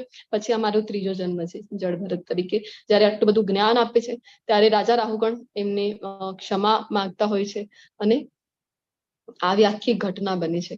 તો જેના દ્વારા આપણને ખબર પડે છે આ જે ત્યાગ માટે અર્જુનજીનો પ્રશ્ન હતો ને, તો અર્જુનજીને વાસ્તવમાં કૃષ્ણ પ્રત્યે, ભગવાન પ્રત્યે એટલી આસક્તિ છે જેના માટે ત્યાગ કરવું છે એવું હતું અહીંયા આ કેસ હતું. પરમ ભક્ત છે અર્જુનજી ભગવાનના, પરંતુ આ હેતુથી સંન્યાસ લેવા માટે કહી રહ્યા હતા ભગવાનને? ના. શું કામ કહી રહ્યા હતા? કે મને જે આસક્તિ છે મારા ગુરુમાં, મારા પિતામહમાં, એની સામે યુદ્ધ હું કરીશ નહીં, એટલા માટે સંન્યાસ લેવું હતું. તો એટલે ભગવાન અહીંયા ના પાડે છે કે જો ભરત રાજા છે આસક્તિના કારણે એ પણ ફસાઈ ગયા હતા, તો આવું ત્યાગ કરવાનું કોઈ મતલબ રહેતું નથી. તો એટલા માટે ભગવાન અર્જુનજીને ના પાડે છે. તો પછી કેવા કર્મ કરવા છે આગળ ભગવાન જણાવે છે. પરંતુ જો કોઈ નિષ્ઠાવાન મનુષ્ય કર્મેન્દ્રિયોને મન દ્વારા નિયંત્રિત કરવાનો પ્રયત્ન કરે છે અને અનાસક્ત થઈને કર્મયોગ એટલે કે કૃષ્ણ ભાવનામૃત કર્મ નો આરંભ કરે છે, તો તે ઘણો ચડિયાતો છે. એના કરતા ભગવાન કહે છે આવું ત્યાગ કરવા કરતા, આવો ઢોંગી બનવા કરતા શું કર, તારી નિયત કર્તવ્ય કર. જ્યાં તું છે, જે ઓફિસમાં જોબ અથવા તો બિઝનેસ, જે તારું કર્મ છે ને એ તું કર. ઘરમાં ગૃહિણી છો, તમારું કર્મ કરો. પરંતુ કેવી રીતે કરવાનું છે? તો કર્મેન્દ્રિયોને મન દ્વારા નિયંત્રિત કરવાનું છે અને આ પોતાની ઇન્દ્રિય તૃપ્તિથી અલગ રહેવાનું છે અને અનાસક્ત થઈને કૃષ્ણ પ્રીત્યાર્થે કર્મ કરવું છે. તો ભગવાન કહે છે કે આવું જે કર્મ છે એ સાચો કર્મયોગ કહેવાય છે. કોનું ઉદાહરણ છે અહીંયા પિક્ચરમાં જે આપેલું છે? મહારાજ પ્રતાપરુદ્ર. ક્યાંના રાજા હતા એ? જગન્નાથપુરી, જગન્નાથપુરીના જે મહારાજ હતા. તો જગન્નાથજીની રથયાત્રા જયારે નીકળતી હતી તો એની પહેલા જે રસ્તેથી જગન્નાથજી પસાર થવાના છે, આખો રસ્તો છે ને પોતે વાસિંદો વાળતા હતા, પોતે એની ક્લિનિંગ કરતા હતા આ જે મહારાજ હતા. તો એને કહેવાય સાચું કર્મ યોગ, કૃષ્ણ પ્રીત્યાર્થે કર્મ. હજી પણ તમને ખ્યાલ હશે કે જયારે પણ આપણા સિટીમાં પણ રથયાત્રા નીકળતી હોય તો જે કલેક્ટર હોય છે, જે હાયર પોસ્ટ ઉપર હોય છે, એ આવતા હોય અને ક્લિનિંગ કરતા, ઝાડુ કરતા હોય. પરંતુ એ કેવું હોય? ફોર્મેલિટી જેવું હોય છે. પરંતુ આ રાજા તો વાસ્તવમાં આખો રસ્તો ક્લીન કરતા હતા. અને એમના જે વંશજો છે એ અત્યારે પણ જગન્નાથપુરીમાં સોનાનો ઝાડુ લઈ આવે જ્યારે રથયાત્રા નીકળવાની હોય અને ત્યારે ફોર્મેલિટી કરતા હોય હજી પણ કે ક્લિનિંગ કરવાની. તો આ કર્મયોગ ભગવાન શ્રી સાચો કર્મયોગ છે. હજી આગળ જણાવે છે કે તું તારું નિયત કર્તવ્ય કર્મ નિયતમ કુરુ કર્મત્વમ. કારણ કે કર્મ નહીં કરવા કરતા કર્મ કરવું વધારે સારું છે. કામ કર્યા વિના મનુષ્ય પોતાના દેહનું નિર્વાહ પણ નથી કરી શકતું. વાત કરીને કે વનમાં પણ જતા રહે. અને અર્જુનજી છે, અહીંયા અર્જુનજીને તો આસક્તિ હતી પોતાના પ્રિયજનોમાં, ગુરુમાં, એના કારણે વનમાં જવા માટે કહી રહ્યા હતા. આવી રીતે જો વનમાં જતા રહે, પરંતુ એક ભગવાને જણાવ્યું ને કે પ્રકૃતિના ગુણો અનુસાર એક સાયકોફિઝિકલ નેચર, તો એ પોતે ક્ષત્રિય છે, તો ક્ષત્રિયના ગુણધર્મો ધરાવે છે. તો એમની સામે જયારે જોઈ કે કોઈ સાથે અન્યાય થઈ રહ્યું છે તો ત્યારે પણ એ બધું છોડીને જતા રહેશે. તો પણ જયારે જોઈ કે એમની સામે અન્યાય થઈ રહ્યું છે તો તરત જ પોતાના શસ્ત્રો ઉપાડી લેશે. તો પછી એટલે ભગવાને કીધું કે આવો ત્યાગ તારો તો અધૂરો કહેવાય. એટલે ભગવાન કહે છે એના કરતા તારું નિયત કર્તવ્ય કરતું એ વધારે સારું છે. શરીર નિર્વાહ માટે પણ કર્મ તો કરવું જ પડે. વનમાં ગયા છે, ભિક્ષાટન તો કરવું જ પડે. તો કર્મ કર્યા વિના રહી શકાતું નથી. નિયત કર્તવ્ય કરવું પડે, પરંતુ કરવાનું કેવું છે એ આપણે અહીંયા ભગવદ ગીતાથી ભગવાન સમજાવે છે. તો કયા મહાત્માના દર્શન થઈ રહ્યા છે આપણને સેન્ટરમાં જે છે? ભક્તિવેદાંત ઠાકોર. ભક્તિવેદાંત ઠાકોર. ભક્તિ વિનોદ ઠાકોરજી મહારાજ. આપણા જે પરફેક્ટ દાખલો જે ભગવાન કહે છે ને કે કર્મ કરવું જોઈએ, નિયત કર્તવ્ય કેવી રીતે કરવું એ આપણને શીખડાવે છે ભક્તિ વિનોદ ઠાકોરજી મહારાજ. કોણ હતા એ? તો આપણા ગુરુ શિષ્ય પરંપરામાંના આચાર્ય છે. આપણા જે બધાના શિક્ષા ગુરુ એવા શિલા પ્રભુપાદજી ના જે ગુરુ હતા ભક્તિ સિદ્ધાંતો સરસ્વતી મહારાજ, એમના પિતા છે આ ભક્તિ વિનોદ ઠાકોરજી મહારાજ. અને ભક્તિ સિદ્ધાંત સરસ્વતી મહારાજજીના જે ગુરુ હતા ગૌર કિશોરદાસ બાબાજી મહારાજ, એમના ગુરુ છે આ ભક્તિ વિનોદ ઠાકોરજી મહારાજ. એટલે ગુરુ શિષ્ય પરંપરામાં આવે છે. પ્રભુપાદજીના ગુરુના પિતા છે. તો કેવા મહાન હતા તો એ આપણે જોઈએ એમના કર્મ દ્વારા. તો અંગ્રેજોના સમયની આ ઘટના છે કે જયારે એ હતા અહીંયા બંગાળમાં. તો મેજિસ્ટ્રેટ હતા એ સમય. મેજિસ્ટ્રેટ એટલે વિચાર કરો તમે, જજ. તો એ સમયે જે કોઈ પણ બેરિસ્ટર, વકીલ બનીને પણ આવતા હતા તો કેવા એ પોતે અભિમાનમાં ચાલતા હતા કે અમે તો, અને વિદેશમાં જવું પડતું હતું એ એજ્યુકેશન લેવા. તો એ અહીંયા કેવી રીતે ચાલતા હતા કે અમે તો વકીલ છીએ. તો એ સમયમાં એ જજ હતા અને કાર્ય પોતાનું કાર્ય કરવામાં કેવા હતા?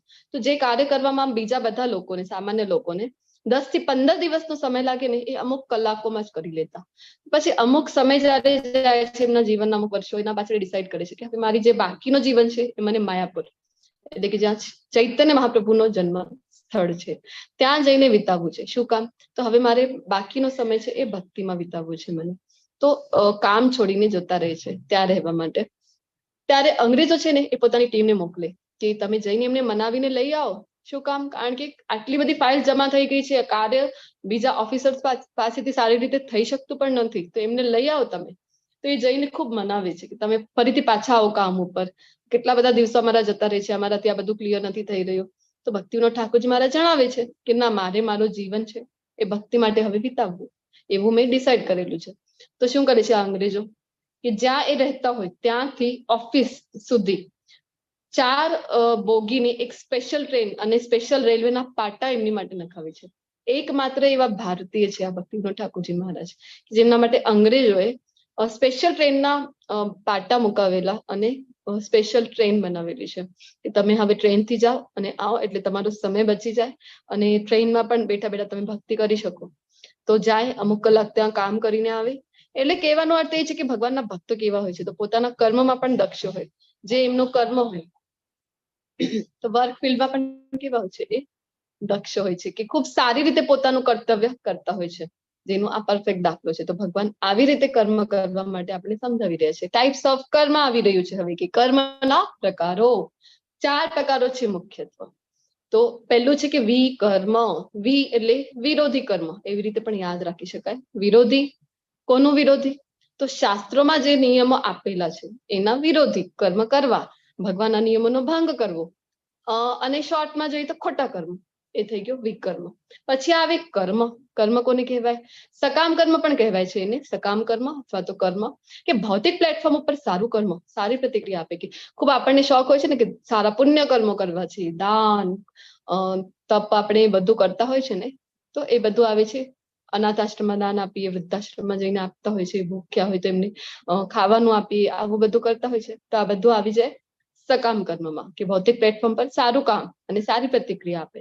પછી નિષ્કામ કર્મ છે. સકામ કર્મ એટલે સકામ, કામ સાથે, ફળ સાથે જે બંધાયેલું છે, અને નિષ્કામ કર્મ એટલે ફળ સાથે, નિષ્કામ, ફળથી જે અલગ છે, ફળથી જુદો છે. તો નિસ્વાર્થ કે ઈચ્છાહીન ક્રિયા, ક્રિયાના ફળ સાથે જોડાયેલા નથી. અને ચોથા નંબર પર આવે છે અકર્મ. ઘણા લોકોને થાય અકર્મ એટલે કે કોઈ પણ કર્મ કરવાનું નહીં, એવો એનો અર્થ છે નહીં. એનો અર્થ છે ભક્તિમય પ્રવૃત્તિ કે જેના માટે કોઈ પણ પ્રતિક્રિયા નથી. જો આપણે જે કંઈ કામ કરીએ ને, સારો ને ખરાબ, એનું આપણને પરિણામ મળે છે, પુણ્ય અથવા તો પાપ. પરંતુ અકર્મ જ્યારે કરીએ, એટલે કે કૃષ્ણ પ્રીત્યાર્થે કર્મ કરીએ આપણે કૃષ્ણને સેન્ટરમાં રાખીને, તો સારો ખરાબ કોઈ પણ આપણો બેલેન્સ બચતો નથી. કારણ કે જ્યાં સુધી બેલેન્સ રહે છે ને આપણી પાસે, સારો પુણ્યનો બેલેન્સ, ઉચ્ચતર ગ્રહ, પાપનો બેલેન્સ, નિમ્નતર ગ્રહ, લોકો, 14 લોક છે ટોટલ. 5મા અધ્યાયમાં આપણે ચર્ચા કરીશું. તો જન્મ મૃત્યુ તો આપણું શરૂ જ રહેવાનું છે. ક્યારે જન્મ મૃત્યુથી બચી શકાય? જ્યારે બેલેન્સ 0 થઈ જાય. 0 ક્યારે થશે? જ્યારે અકર્મ કરીએ. અકર્મ એટલે કૃષ્ણ પ્રીત્યાર્થે, કૃષ્ણને સેન્ટરમાં રાખવાનું. અને જો બાકીના જે 3 પ્રકાર છે ને કર્મના, બધા આપણને બાંધે છે, જન્મ મૃત્યુના ચક્રમાં બાંધે છે. વિકર્મ થઈ ગયું, અકર્મ, સકામ કર્મ અને નિષ્કામ કર્મ, 3 બાંધે છે. કેવળ અકર્મ છે જે આપણને બાંધતું નથી. તો કેવી રીતે કરવાનું છે? સેન્ટરમાં કૃષ્ણને રાખવાનું છે. જે કર્મ છે ને આપણું, એ જ આપણે કરવાનું છે. એમાં કોઈ ચેન્જીસ નથી. એક નાનકડું ચેન્જ છે. કયું ચેન્જ છે? તો સેન્ટરમાં કૃષ્ણ લાવવાનું. જેમ આપણે બધા માતાજીઓ છે, તો માતાજીઓનું મુખ્ય કાર્ય છે કે રસોઈ બનાવવાનું. તો રસોઈ તો બનાવવાની છે અત્યારે પણ કેવી રીતે બનાવવાની છે? તો કૃષ્ણને મધ્યમાં રાખીને. આ હું કૃષ્ણ માટે બનાવી રહી છું, આ ભાવ સાથે રસોઈ બનાવીએ, અથવા ઘરની ક્લિનિંગ જ્યારે કરીએ, તો આ ઘર છે ને એના સ્વામી કૃષ્ણ છે. તો કૃષ્ણ આવા ઘરમાં તો ન રહે, તો ચલો કૃષ્ણ માટે મારી ક્લિનિંગ કરવાની છે. આવા ભાવ સાથે જ્યારે કરીએ, એ જ કર્મ, તો થઈ ગયું આપણો અકર્મ. પ્રભુજીઓ છે જે જોબ ઉપર જાય, તો એ વિચારે કે ભૌતિક જગતમાં હું છું, મારો પરિવાર છે, તો એમના માટે મારી જવાબદારી છે કે હું આ કામ કરું.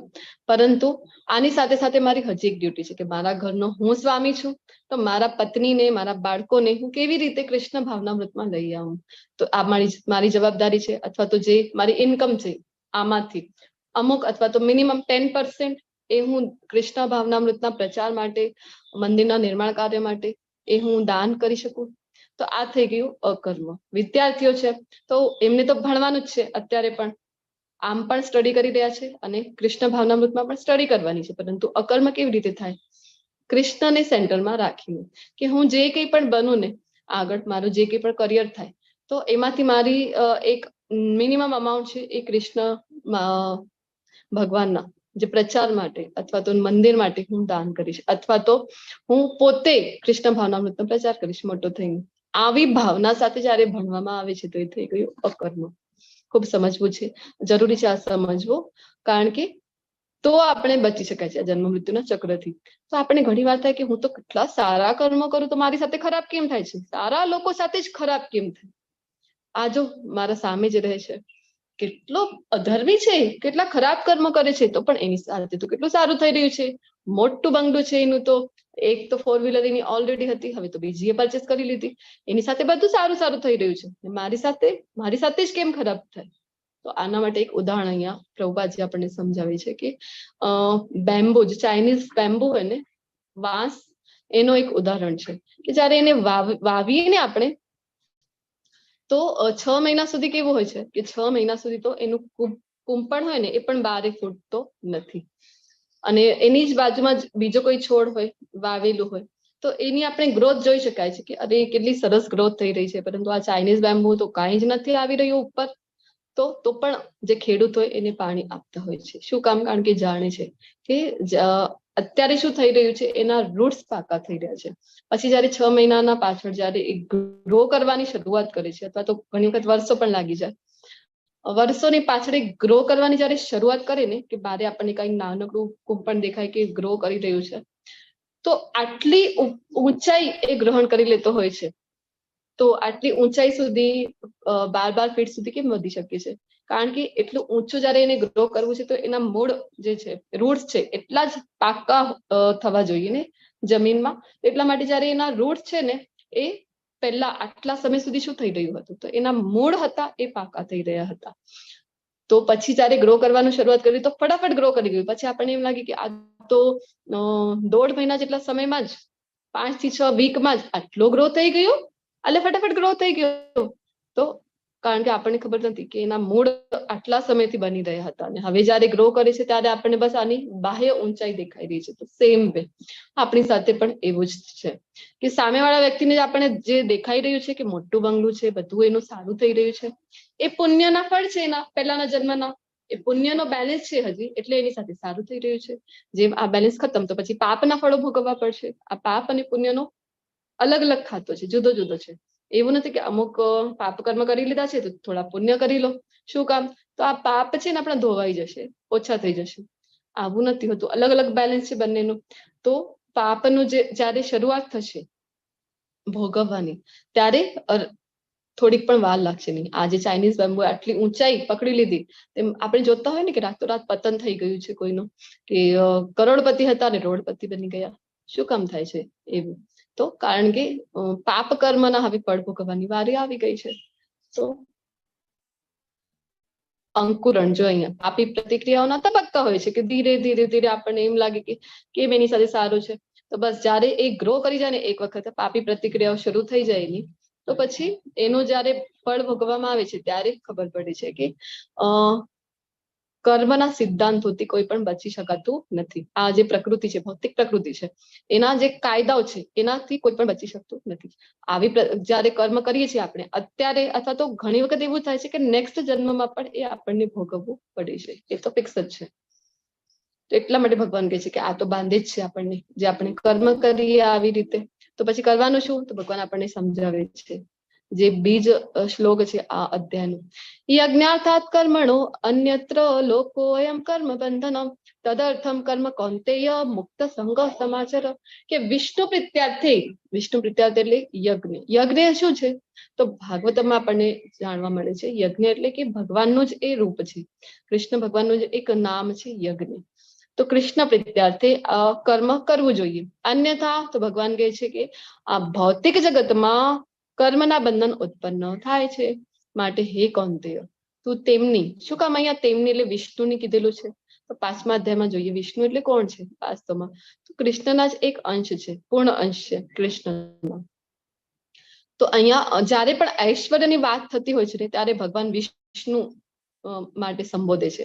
જ્યારે ભક્તિની વાત થાય છે ત્યારે ભગવાન પોતાના માટે કહે છે. તો અહીંયા એટલે કહે છે કે વિષ્ણુની પ્રસન્નતા અર્થે કર્મ કર, એ રીતે તું સદા અનાસક્ત અને બંધનમાંથી મુક્ત રહીશ, તો તને બંધન થશે નહીં કર્મનું, અન્યત્ર લોક કર્મનું બંધન. તો કર્મનું બંધન ક્યારે થશે? જ્યારે તું પોતાની પ્રસન્નતા માટે કર્મ કરીશ. વિષ્ણુની પ્રસન્નતા છે કે નહીં જે પણ કર્મ કરી રહ્યા છે એમાં, જે અત્યારે આપણે ચર્ચા કરી કે અકર્મ એટલે શું, તો કૃષ્ણને કેન્દ્રમાં રાખીને કૃષ્ણની પ્રસન્નતા જોઈને કર્મ કરીએ છીએ. હવે જે આપણે જોયું હતું ને કે એક ઢોંગી માટે જે પિક્ચર જોયું હતું, તમે બધાએ જણાવેલું હતું કે સ્મોકિંગ કરી રહ્યા છે એ ખોટું છે. એમાં તો સંન્યાસ લઈને ગયા છે અને સ્મોકિંગ કરી રહ્યા છે. તમે વિચાર કરો, એમાં ક્યાંય પણ વિષ્ણુની અથવા કૃષ્ણની પ્રસન્નતા છે? કોની પ્રસન્નતા માટે એ સ્મોકિંગ કરી રહ્યા છે? બધું છોડીને ગયા છે અને ત્યાં જઈને સ્મોકિંગ કરે છે. કોની પ્રસન્નતા છે એમાં? વાસ્તવમાં પોતાના ઇન્દ્રિયો ઉપર કંટ્રોલ નથી, તો પોતાની પ્રસન્નતા માટે કરે છે ને, તો એ તો ઢોંગી કહેવાય, ભગવાને કીધું ને. અને મોબાઈલ માટે જે તમે કીધેલું હતું ત્યારે, તો મોબાઈલ આપણી પાસે હોય પરંતુ એ જો આપણે કૃષ્ણ ભાવનામૃત માટે લગાવીએ કે ભગવદ્ ગીતાનું જ્ઞાન લેવા માટે લગાવીએ તો પછી એ સાચો ત્યાગ થઈ ગયો આપણો. પરંતુ આપણે જો વેબ સિરીઝ જોઈ રહ્યા છીએ, નેટફ્લિક્સ જોઈ રહ્યા છે, તો પછી એ પણ ખોટું છે. સંન્યાસી પાસે જો મોબાઈલ છે અને એના દ્વારા એ જો ભગવાનનો જે મેસેજ છે, ભગવદ્ ગીતા છે, એનો પ્રચાર કરી રહ્યા છે તો યોગ્ય છે. પરંતુ બીજો કઈ કરી રહ્યા છે તો પોતાની ઇન્દ્રિય તૃપ્તિ માટે વાપરી રહ્યા છે, પોતાની મનોરંજન માટે, તો પછી ખોટું કહેવાય. અને આપણે જોયું હતું કે મોટી મોટી જે માળાઓ ધારણ કરેલી હતી, મોટા મોટા કળા ધારણ કરેલા હતા, તો કોની પ્રસન્નતા થઈ ગઈ આમાં? આમાં ક્યાંય પણ વિષ્ણુ પ્રસન્નતા છે? પોતાની પ્રસન્નતા છે. તો પછી ભગવાન કહે છે તો કર્મ બંધન થશે. આવો તો સંન્યાસ એટલા માટે ભગવાને કીધું હતું ત્યારે કે ઢોંગી કહેવાય. અર્જુન, આવો સંન્યાસ કરવા કરતા નિયત કર્મ કરવું સારું છે. અને અહીંયા આપણે જોઈ રહ્યા છીએ કે જો કૃષ્ણની પ્રસન્નતા નથી કોઈ પણ કાર્યમાં તો એ આપણને બાંધે છે. ખૂબ જરૂરી છે આ સમજવું. તો કળિયુગમાં યજ્ઞ વિશે વાત કરીને ભગવાને યજ્ઞ અર્થાત કર્મણો, તો યજ્ઞ કલિયુગનો એટલે કયું કહેવાય? તો 4 યુગ છે, 4 યુગના યુગ ધર્મ જુદા જુદા છે. સતયુગ હતું, સતયુગમાં આયુષ્ય ખૂબ હતું, 1 લાખ જેટલું આયુષ્ય હતું. તો ત્યારે ધ્યાન દ્વારા ભગવત પ્રાપ્તિ થઈ શકતી હતી. તો આપણને શાસ્ત્રમાં જોવા મળે છે કરદમ ઋષિ 10,000 વર્ષો સુધી તપ કર્યું. પછી ધ્રુવ મહારાજની ઘટના જયારે આવે છે તો ભગવાન પ્રસન્ન થઈને એમને 36,000 વર્ષનું અહીંયા પૃથ્વી ઉપરનું સામ્રાજ્ય આપે છે. શું કામ? આયુષ્ય વધારે હતું, તો પોસિબલ હતું કે ધ્યાન દ્વારા. એ યુગ ધર્મ હતું. પછી આવ્યું ત્રેતાયુગ. હવે એ ક્યાંથી લઈ રહ્યા છે આપણે? તો શ્રીમદ ભાગવતમનો શ્લોક છે જેના આધાર ઉપર આપણે આ લઈ રહ્યા છે. ત્રેતાયુગ આવ્યું તો ત્રેતાયુગમાં યુગ ધર્મ કયું હતું? તો હવન, યજ્ઞ કરવા. સ્વાહા આ વાળું જે યજ્ઞ છે એ હતું ત્રેતાયુગનું યુગ ધર્મ. પરંતુ અત્યારે આ પોસિબલ નથી. શું કામ? સ્વાહા વાળું યજ્ઞ છે એના માટે પહેલું તો જગ્યાની પવિત્રતા, શુદ્ધતા, જે આપણે અત્યારે પોસિબલ નથી. આપણે તો ઘરમાં જ ટોયલેટ બાથરૂમ છે. પછી બ્રાહ્મણો જે હોય જે પોતાના યજમાનને પોતાના સાધનાની બળે કોઈ એમની મનોકામના પૂર્ણ કરાવી શકે, એવા બ્રાહ્મણો અત્યારે રહ્યા છે કે જેમની સાધના એટલી સ્ટ્રોંગ હોય કે જે દેવતાનું આવાહન કરી શકે. એવા બ્રાહ્મણો આપણને અત્યારે જોવા મળતા નથી કે જે બ્રહ્મ મુહૂર્તમાં ઉઠતા હોય, સવારે સવારે ભગવાનના નામના જપ કરતા હોય, એવી સાધના કરતા હોય. અત્યારે તો આપણે જોતા હોઈએ છીએ તો બ્રાહ્મણો પોતે જ જે વ્યસન છે એ કરતા હોય છે. તો આવા બ્રાહ્મણો દ્વારા આપણે કોઈ યજ્ઞ કરાવીએ છીએ તો કોઈ એનું ફળ રહેતું નથી. ઉચ્ચારણ, વૈદિક મંત્રોનું ઉચ્ચારણ કેવું થવું જોઈએ? સ્પષ્ટ થવું જોઈએ. એક એક શબ્દ, કારણ કે વૈદિક મંત્રોમાં કેવું છે, ઉચ્ચારણ જો ગલત થઈ ગયું, પ્રોનાઉન્સિએશન રોંગ થઈ ગયું તો એનો આખો અર્થ જ બદલાઈ જાય છે. તો એવા બ્રાહ્મણો અત્યારે આપણને ઇઝીલી મળતા નથી. પછી જે સમિધ વાપરવામાં આવે હવન માટે એ બધા શુદ્ધ હોવા જોઈએ. શુદ્ધ દેશી ગીર ગાયનું ઘી હોવું જરૂરી છે. તો આપણે કહીએ કે ના, અમને તો મળી રહે છે, આવું શુદ્ધ ઘી અમે અવેલેબલ કરી શકીએ છીએ. પરંતુ એ ગાય જે છે એને પોતે ઓર્ગેનિક ફૂડ જ લીધેલું છે એવું પોસિબલ છે? આપણને અત્યારે એવી ગાય શોધવી. અચ્છા, તો એ ગાય અથવા એ ગાય જે છે એ જયારે દૂધ નથી આપતી ત્યારે પણ આવી ફેમિલીથી જ બિલોંગ કરે છે કે એની તો પણ કેર લેવામાં આવે. જયારે દૂધ દેવાનું બંધ કરી દે છે, અત્યારે તો આપણે જોતા હોઈએ દૂધ દેવાનું બંધ કરી દે ગાય તો એની રસ્તામાં મૂકી દેવામાં આવતી હોય છે. આવું બધું જોવા મળે છે. એટલા માટે આ યુગમાં, કલિયુગમાં આપણે બધા છીએ તો યુગ ધર્મ નથી. આ સ્વાહા વાળું યુગ ત્રેતા યુગમાં હતું. પ્રભુ શ્રી રામનો જયારે જન્મ થયું ત્યારે દશરથ મહારાજે કરાવેલું હતું પુત્રકામેષ્ટિ યજ્ઞ. પછી આવ્યો દ્વાપર યુગ. તો દ્વાપર યુગમાં પરિચર્યા જે યુગ ધર્મ હતો એ અર્ચા વિગ્રહ. મંદિરો કેવા હતા? મોટા મોટા, અને ઘરો નાના નાના હતા.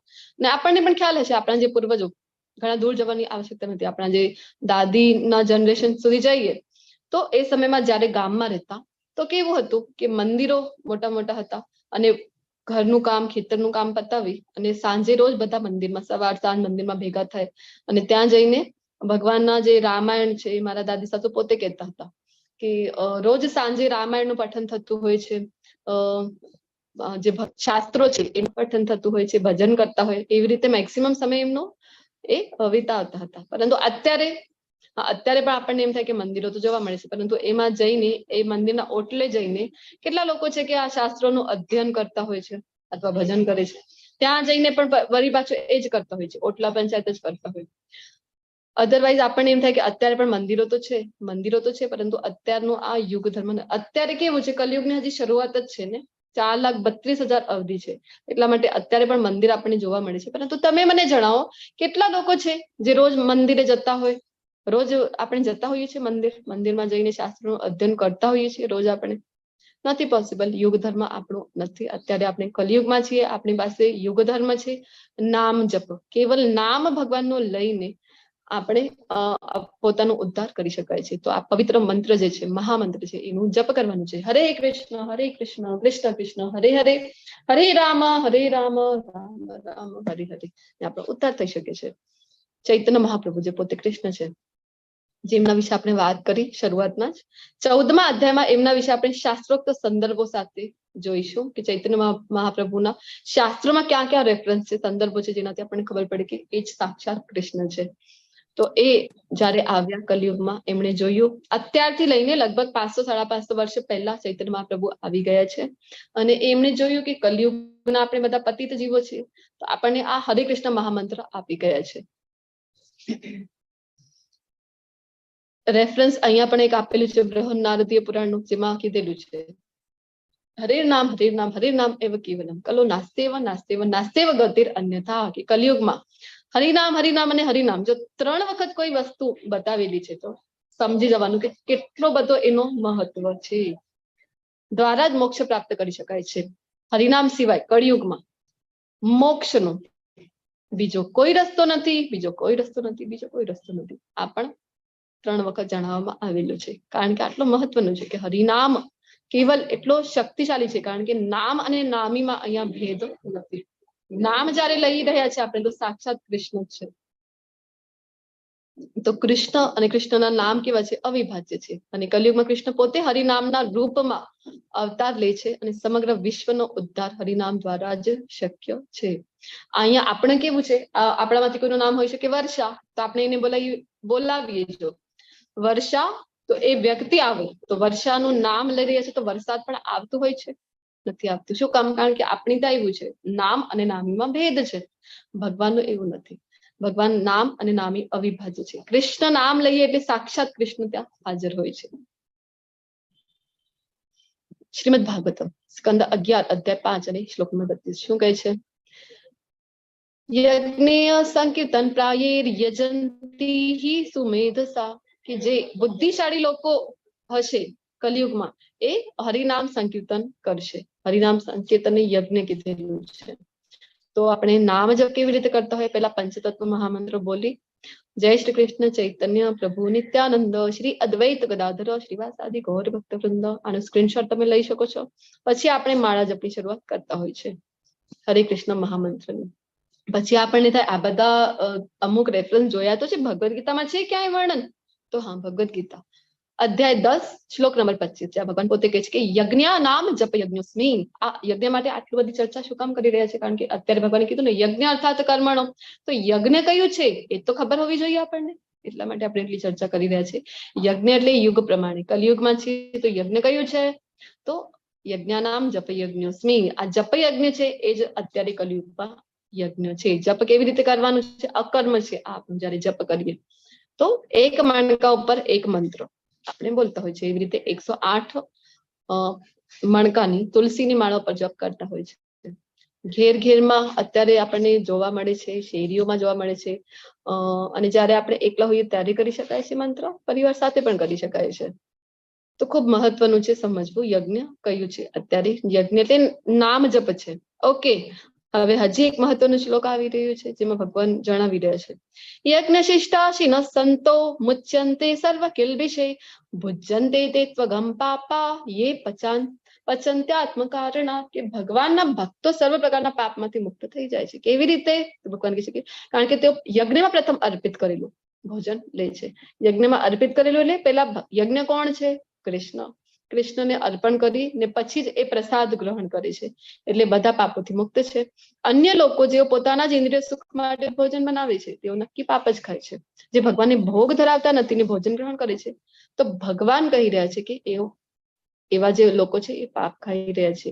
આપણે આપણી પ્રસન્નતા માટે પિઝા ખાઈ રહ્યા છે, મંચુરિયન ખાઈ રહ્યા છે, તો શું થઈ ગયું? આ પાપ આપણે ખાઈ રહ્યા છે. ભગવાનની પ્રસન્નતા માટે જયારે આપણે ભોજન પેલા બનાવ્યો અને ડુંગળી લસણ વગરનું હોવું જરૂરી છે, સાત્વિક હોવું જરૂરી છે, અને ભગવાનને અર્પણ કરી પછી આપણે આખી ફૂલ પ્લેટ ભગવાનને અર્પણ કરવાની છે ભોગમાં. અને પછી એ જે દાળ છે, આપણી જે બાકીની દાળ છે એમાં મિક્સ કરી દેવાનું, શાકમાં, અને આવી રીતે બધું ભોજન બધાને આ બધું જ ભોજન પછી આપણું પ્રસાદ બની જાય છે અને બધાને સર્વ કરવાનું. તો આપણે પ્રસાદ ખાતા હોઈએ છીએ. શું કામ? કારણ કે કૃષ્ણ કહે છે કે પ્રસાદ ખાવાનું ખૂબ જ મહત્વ છે. તો જો ભક્તો છે ને એ ક્યારે પણ પેલા કૃષ્ણને અર્પણ કરે ને પછી એનું સેવન કરતા હોય છે. અન્નાદ ભવંતી ભૂતાની પર્જન્યાત અન્ન સંભવ યજ્ઞાત ભવતી પર્જન્યો યજ્ઞ કર્મ સમુદ્ભવ, કે બધા દેહધારી પ્રાણીઓ અન્ન ખાઈને પોષણ પામે છે. આપણે બધા દેહધારીઓ છીએ, અન્ન ખાઈને પોષણ પામીએ છીએ, ભગવાન જણાવે છે. તો હા, પછી અન્ન ક્યાંથી આવે છે? તો વરસાદથી. વરસાદ કેવી રીતે આવે? તો યજ્ઞ કરવાથી. ને યજ્ઞ એટલે શું છે? તો નિયત કર્તવ્યો કરવાથી યજ્ઞ થાય છે. નિયત કર્તવ્ય હવે કયા છે? ક્યાંથી ખબર પડે? તો ભગવાન કહે છે કે નિયંત્રિત કર્મોનો નિર્દેશ વેદોમાં થયો છે. વેદોથી ખબર પડે છે કે આપણા નિયત કર્તવ્ય ક્યાં છે. અને વેદો કોણે આપ્યા છે? તો ભગવાન કહે છે કે વેદો પૂર્ણ પુરુષોત્તમ પરમેશ્વરમાંથી પ્રકટ થયા છે. એટલે કૃષ્ણથી જ વેદો બધા પ્રકટ થયા છે. પરિણામે સર્વવ્યાપી બ્રહ્મ યજ્ઞોમાં સદૈવ અવસ્થિત છે. તો હે પ્રિય અર્જુન, જે મનુષ્ય માનવ સમાજમાં આ પ્રમાણે વેદો દ્વારા સ્થાપિત યજ્ઞ ચક્રનું પાલન નથી કરતો તે નિશ્ચિતપણે પાપમય જીવન વ્યતીત કરે છે. આવો મનુષ્ય માત્ર ઇન્દ્રિય તૃપ્તિ માટે જીવિત રહીને નિરર્થક જીવન વ્યતીત કરે છે.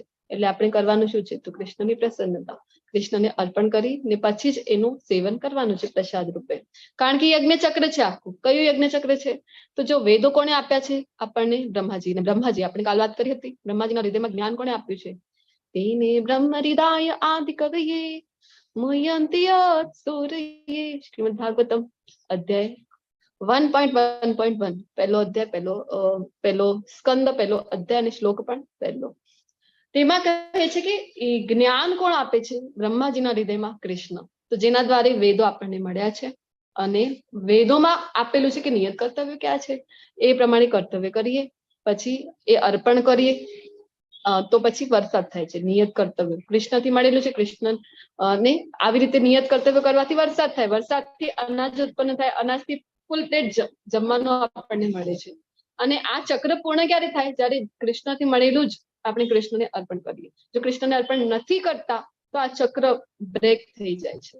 તો આપણે આ ચક્રને પૂર્ણ કરવાનું છે. સાયકલ છે, આને પૂર્ણ કરવાનું છે. કૃષ્ણને અર્પણ કરીને પછી પ્રસાદ ખાવાનું છે. ઘણા લોકોને થાય કે તમે એમ કેમ કહો છો કે પાપ ખાય છે, અમે તો વેજીટેરિયન છીએ તો અમે કેમ પાપ ખાઈએ? તો તમે મને જણાવો, આ જયારે આપણા પ્લેટમાં એક રોટલી પણ આવે છે ને તો એની પાછળની જે પ્રોસિજર છે બધાને ખ્યાલ છે. કેવી રીતે આ રોટલી આપણા પ્લેટમાં આવે છે ત્યાં સુધીમાં કેટલા બધા પાપો થાય છે. વેજીટેરિયન છીએ આપણે, પર એ ધાન્ય જયારે ખેતરમાં ઉગે છે ત્યારથી લઈને કેટલા બધા ત્યાં ફર્ટિલાઇઝર્સનો ઉપયોગ થાય છે. પછી એ ધાન્ય જયારે ઉગે એની છાંટણી કરવામાં આવે, મશીન ક્લીન, પછી જયારે મોકલવામાં આવે છે ટ્રાન્સપોર્ટમાં એ સમયે કેટલા બધા જીવજંતુઓનો નાશ થાય છે. પછી જયારે શોપમાં મોકલવામાં આવે છે તો પછી ત્યાં ઉંદરડા મારવા માટેની દવાઓ, એના પાછળ જયારે આપણે પરચેસ કરીને ચક્કીએ મોકલીએ ત્યારે પણ કેટલા બધા જે નાના નાના જીવાત્માઓ છે એનો નાશ થાય છે. તો એક રોટલી પ્લેટમાં આવે છે ને ત્યાં સુધીમાં તો અનેક જીવોનો ત્યાં નાશ થયેલો છે. તો આવી રીતે પાપ જ થયું ને. તો તો આપણે જ્યારે જો આપણે પેરેન્ટ છીએ, એઝ અ પેરેન્ટ આપણા બાળકો જ્યારે કોઈ પણ વસ્તુ આપણને આપે, ધારો કે આપણે ચોકલેટ લઈ આપીએ આપણા બાળકોને, અને એ જયારે આપણને આપે છે ત્યારે કેટલો આનંદ થાય કે નહીં આપણને, કે અરે મારું બાળક છે, કંઈ પણ ખાય ને મને આટલું નાનકડું પીસ પણ આપે ચોકલેટનું, તો કેટલી આનંદ થાય ને કે મને આપે છે, મને યાદ કરે છે. તો સેમ વે બધું કૃષ્ણથી આવેલું છે. હવે આપણે કૃષ્ણને નહીં ધરાવીએ તો ભગવાનના ધામમાં કેટલી લક્ષ્મીઓ છે, ભગવાનની સેવામાં બ્રહ્માજીએ જણાવેલું છે લાખો લક્ષ્મીઓ છે. આપણી દાળ ભાત શાક રોટલીમાં ભગવાનને કોઈ રસ નથી, પરંતુ આપણું કર્તવ્ય છે કે આપણે આપણું ભાવ એવું હોવું જોઈએ કે આપણા જે પરમપિતા છે એવા કૃષ્ણ, એમને આપણે અર્પણ કરીએ અને પછી એ આપણે સેવન કરીએ તો કૃષ્ણને લાગે કે ના મને યાદ કરે છે. જનક જેવા રાજાઓએ માત્ર યસ બાપુજી. માતાજી એક પ્રશ્ન ઉદ્ભવ્યો છે કે જે જગતનો તાજ છે ખેડૂત, એ આપ ઉત્પન્ન કરે છે તો પાપી થયો થાય ને, એવું થાય ને? એના વિશે આપણે એન્ડમાં જરૂરથી ચર્ચા કરી બાપુજી. માતાજી પહેલાના ગામડામાં જે અનાજ થતું હતું ને એ દર મંદિરમાં એ 20 કિલો કેવું દાન કરતા હતા, એટલે અર્પણ કરતા હતા પ્રભુજીને, એટલે એનું નિવારણ થતું હતું. તો આવી રીતે આપણે જોઈએ તો પછી તો ક્ષત્રિય છે, એ તો જયારે યુદ્ધમાં કેટલા લોકો મનુષ્યોને જ મારે છે, તો પછી શું થયું? પાપ કરી રહ્યા છે. એ તો નિયત કર્તવ્ય જે મુજબના છે એમના, તો એ તો એમને કરવું જ પડે ને. ક્ષત્રિયો હોય, આ શિવાજી મહારાજ છે, મહારાણા પ્રતાપ, કેટલા બધા ક્ષત્રિયો થઈ ગયા છે જેના એક્ઝામ્પલ આપણને જોવા મળે ઇતિહાસમાં કે આપણું બધાનું રક્ષણ કેવી રીતે મોગલોથી અંગ્રેજોથી કરેલું છે. તો કેવા હતા એ ક્ષત્રિયો? તો એમનું માથું કપાઈ જાય તો પણ ધડ પણ એમનું યુદ્ધ કરતું હતું. આપણને રક્ષણ આપેલું છે એમણે, તો આ એમનું કર્તવ્ય હતું, એટલે એમને કોઈ પાપ લાગતું નથી. તો સેમ વે કિસાન માટે પણ એ જ અપ્લાય થાય છે. આપણે પછી ચર્ચા કરી હજી ડિટેલમાં. હરે કૃષ્ણ. હરે કૃષ્ણ. અહીંયા ભગવાન ઉદાહરણ આપી રહ્યા છે કે આટલું સમજાવવાથી પણ તને અગર હજી ડાઉટ હોય તો અર્જુન હું ઉદાહરણ આપું છું. શ્રેષ્ઠ શિક્ષક છે ને કૃષ્ણ, એટલે ઉદાહરણ પણ આપ્યા કરે. જનક રાજાનું ઉદાહરણ આપી રહ્યા છે. જનક રાજા કોણ છે? સીતા માતાના રામજીના સસરા. વિચાર કરો કે જેના જમાઈ ભગવાન શ્રી રામ પોતે હોય, એમના માટે કોઈ નિયત કર્તવ્ય રહેલું છે? એ પોતે મુક્તાત્મા છે ઓલરેડી, 12 મહાજનમાંથી એક છે. તો પણ ભગવાન કહે છે કે જનક જેવા રાજાઓ છે ને, તે પણ માત્ર નિયત કર્તવ્ય કરવાથી સિદ્ધિ પ્રાપ્ત કરી હતી. માટે સાધારણ જન સમુદાયને શિક્ષિત કરવા માટે પણ તારે કર્તવ્ય કર્મ તો કરવું જ જોઈએ. જો તું નહીં કરે ને તો પછી તું તો નવી પરંપરાની સ્થાપના કરીશ અર્જુન. જો તું કહેશે કે ના ના યુદ્ધ મારે નથી કરવું, તો બધા તારું ઉદાહરણ લઈ લેશે. બાળકો ગયા હોય એક્ઝામમાં અને પેપર તો ડિફિકલ્ટ આવી ગયું, તો શું કહેશે? અર્જુને ગયું હતું છોડીને, હું જતો રહું છું. ચલો આવી રીતે કરશે. અથવા તો કોઈ એવી સિચ્યુએશન આવી ગઈ ગ્રહસ્થ જીવનમાં, તો ના ના ના ના આ તો હું નહીં જ આમાંથી નીકળી શકું બહાર, ચલો ઘર બાર છોડીને જતો રહું છું. શું કામ? અર્જુને જતો રહ્યો હતો, એના લાઈફમાં ડિફિકલ્ટી આવી હતી, હું જતો રહું. આવું તારું રોંગ ઉદાહરણ તું સેટ કરશે અર્જુન, તો નવી પરંપરાની શરૂઆત કરશે. એટલા માટે ભગવાને કીધેલું હતું કે યુદ્ધ તો તારે કરવું જ પડશે. તો હજી આગળ કહી રહ્યા છે કે બી અ રોલ મોડલ. 3.21 યદ્યતાચરતિ શ્રેષ્ઠ તત્તત દેવેતરો જનઃ સ યદ પ્રમાણમ કુરુતે લોકસ્તત અનુવર્તતે. કે મહાપુરુષો જે આચરણ કરે છે ને તેનું જ અનુસરણ સામાન્ય મનુષ્ય કરે છે, અને ઉદાહરણ રૂપ આચરણ દ્વારા તે જે આદર્શ પ્રસ્થાપિત કરે છે તેનું સમગ્ર જગત અનુસરણ કરે છે. આપણા જો રોલ મોડલ ભગવાન કહે છે કે મહાપુરુષ, એટલા માટે આ જે જ્ઞાન છે ને ભગવાન 4થા અધ્યાયમાં પણ કહે છે કે રાજર્ષિઓ માટે હતું. જે ઊંચી પદ ઉપર છે, મંત્રીઓ છે, પ્રધાનમંત્રી છે, એમના માટે આ જ્ઞાન છે. રાજાઓ જે છે, શું કામ? કારણ કે યદ્યત આચરતી શ્રેષ્ઠ, શ્રેષ્ઠ લોકો જેવું આચરણ કરશે પોતે, એ જ જોઈને જન સમુદાય કરશે ફોલો એને, તો એમના માટે ખૂબ જરૂરી છે કે આ ભગવદ્ ગીતાનું જ્ઞાન હોવું જોઈએ. તો ભગવાન કહે છે કે આપણા જે આદર્શો છે, આપણા જે રોલ મોડલ છે, એ કોણ છે? સો કોલ્ડ કહેવાતા એવા celebrities, film star, cricket star, એવાને તો આપણે પોતાના રોલ મોડલ બનાવીને બેઠા છીએ. તો આપણા બાળકો પણ આ જોશે કે મારા પેરેન્ટ્સ તો આને ફોલો કરે છે, આને જોતા હોય છે, તો મારે પણ આવું જ બનવું છે. તો એમનું લાઈફ કેવું થશે? પતન થઈ જશે એમની લાઈફમાં. કારણ કે આ જે કહેવાતા રોલ મોડલ છે, વાસ્તવમાં આટલા લોકો એમને ફોલો કરે છે, તો એમનું કર્તવ્ય છે કે સમાજને સાચા માર્ગે દોરી જવાનું. પરંતુ કેવી કેવી એડ કરતા હોય છે આવા જે રોલ મોડલ, જેને આપણે કહી રહ્યા છીએ સો કોલ્ડ સેલિબ્રિટીઝ છે, એ ઝુબા કેસરી અથવા તો જે બધી ડ્રિંક્સ છે, આવી બધી વસ્તુઓ જે ઇન્ટોક્સિકેશનમાં આવે કે વ્યસનમાં આવે છે, આવી બધી વસ્તુઓની એ એડ કરતા હોય અને આ જોઈને આપણા બાળકો જો એમને અનુસરી રહ્યા છે તો એમનું તો પતન ફિક્સ જ છે.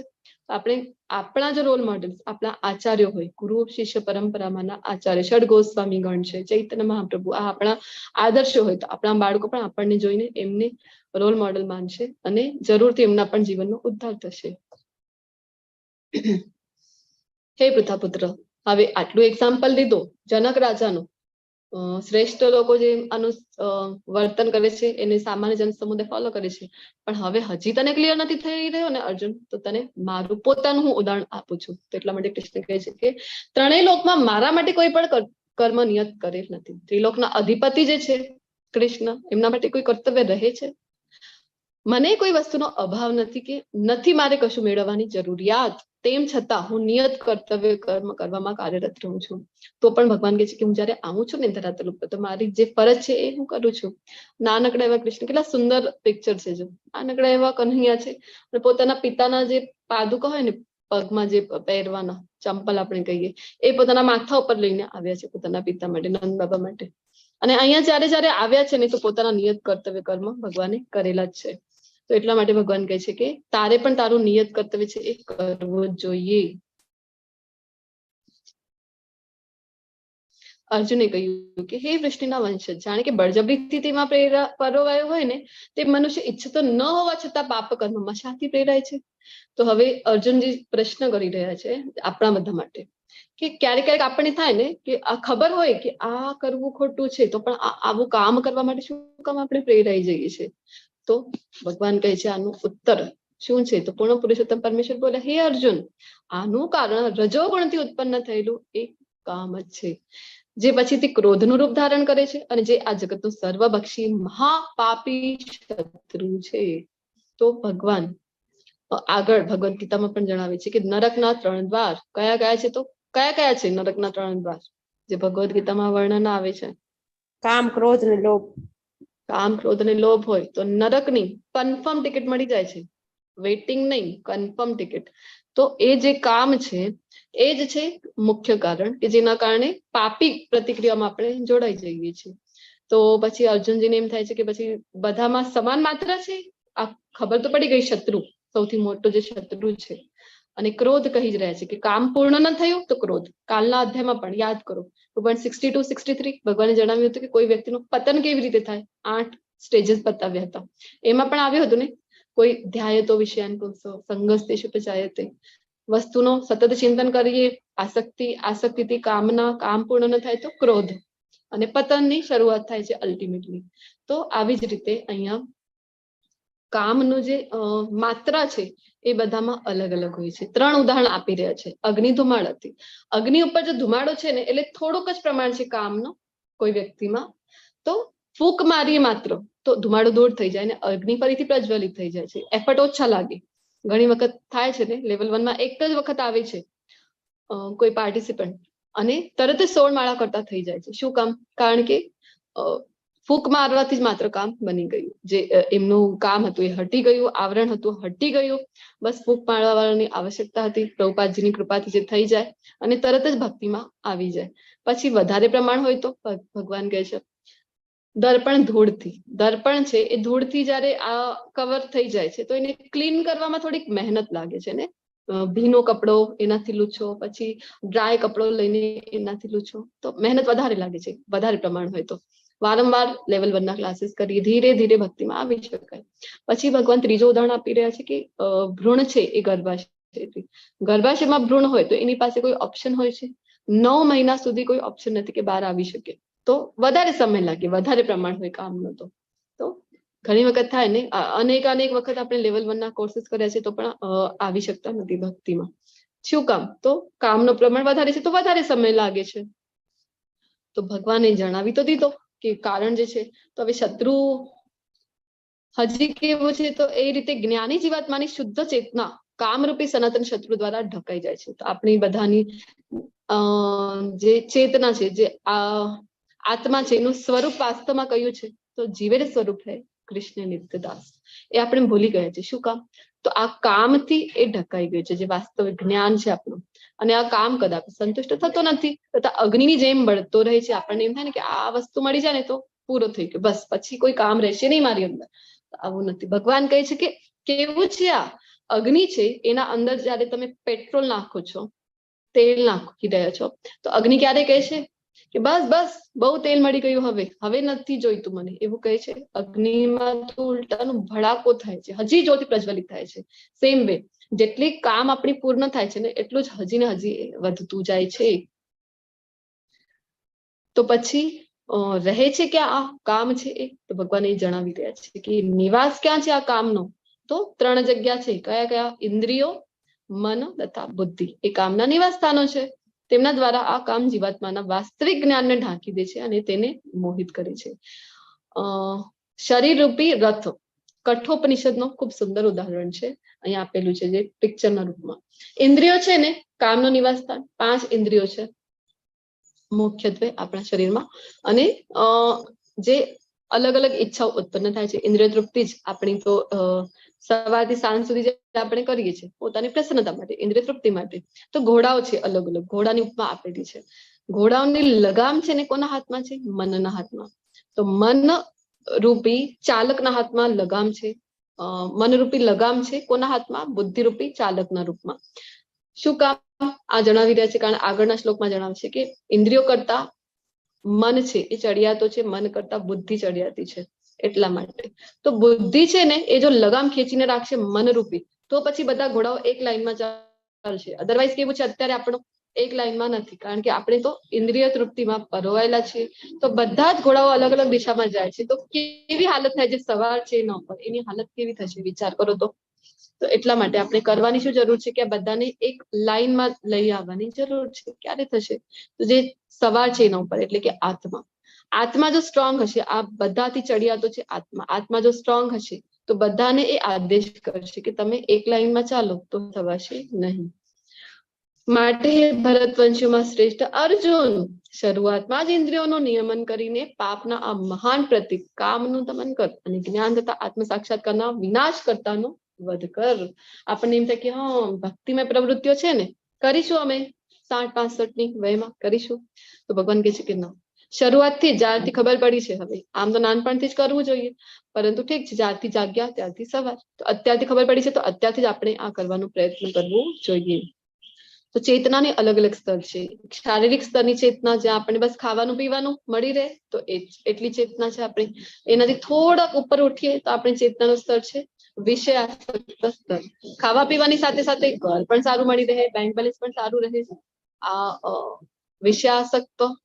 એનાથી ઊંચા ઉઠીએ. અત્યારે આપણી ચેતના ક્યાં હોય છે? જયારે આપણે ભક્તિમાં નથી ને, તો આપણી ચેતના આ માનસિક સ્તર સુધીમાં જ હોય છે. અત્યારે ભગવદ ગીતાનું જ્ઞાન લઈ રહ્યા છે એટલે માનસિક સ્તર ઉપર તો છે આપણી ચેતના.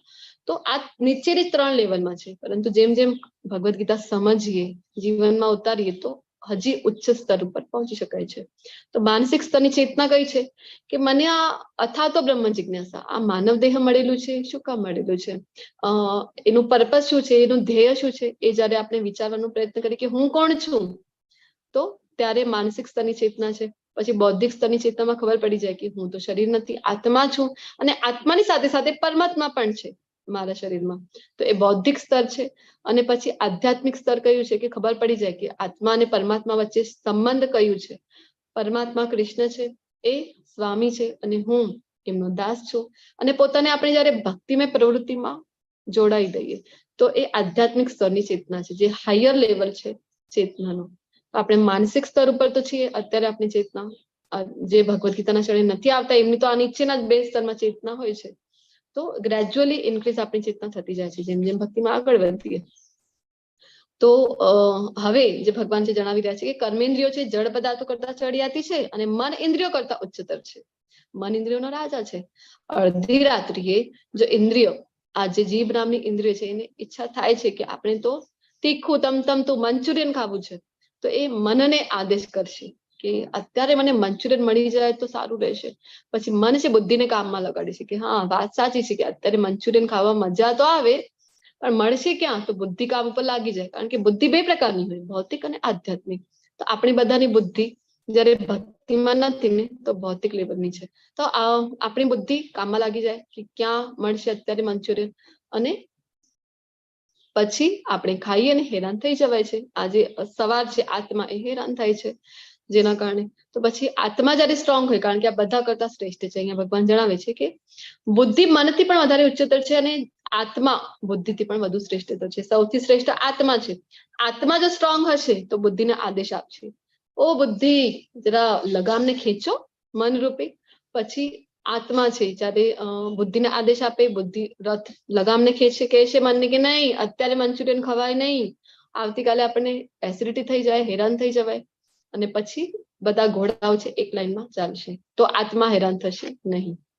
અધરવાઇઝ જો આપણે ચર્ચા કરી રહ્યા હતા, આપણી આત્મા હેરાન થઈ રહી છે, વારંવાર જન્મ મૃત્યુમાં ફસાઈ રહી છે. શું કામ? કારણ કે બુદ્ધિ આપણી ભૌતિક છે. બુદ્ધિ આત્માને જો ખોરાક આપીશું ને તો આત્મા સ્ટ્રોંગ થશે. આત્માનો ખોરાક શું છે? આત્માનો ખોરાક ભક્તિ, ભજન. હરે કૃષ્ણ કૃષ્ણ કૃષ્ણ હરે હરે, હરે રામ રામ રામ હરે હરે. આ આત્માનો ખોરાક છે. આ મંત્ર જપ કરીએ તો આત્મા આપણી સ્ટ્રોંગ બને, અને પછી એ આપણા બુદ્ધિને આદેશ આપશે કે આ ખોટું છે, આ મન રૂપી લગામને તો ખેંચીને રાખ. ત્યારે આ આપણી જે બુદ્ધિ છે એ આધ્યાત્મિક બનશે. જ્યારે આત્માને સ્ટ્રોંગ બનાવીશું, એને ખોરાક સમય સમય ઉપર આપીશું, તો ભક્તિમાં આપણે જોડાઈ ગયા છીએ, હરે કૃષ્ણ મહામંત્રનો જપ કરી રહ્યા છે. એટલે કે આપણી જે આત્મા છે એ સ્ટ્રોંગ બનતી જાય છે, ખોરાક મળતું જાય છે, અને પછી બધું જ એક લાઈનમાં આવે, અને પછી હેરાન થવાશે. આની સાથે આપણો જે ત્રીજો અધ્યાય કર્મયોગ નામનો પૂર્ણ થાય છે. તમે બધા ખૂબ શાંતિપૂર્વક મારી સાથે બની રહ્યા છો અત્યાર સુધી. ખૂબ વાંછા કલ્પતરુભ્યશ્ચ કૃપા સિંધુભ્ય એવ ચ પતિતાનાં પાવનેભ્યો વૈષ્ણવેભ્યો નમો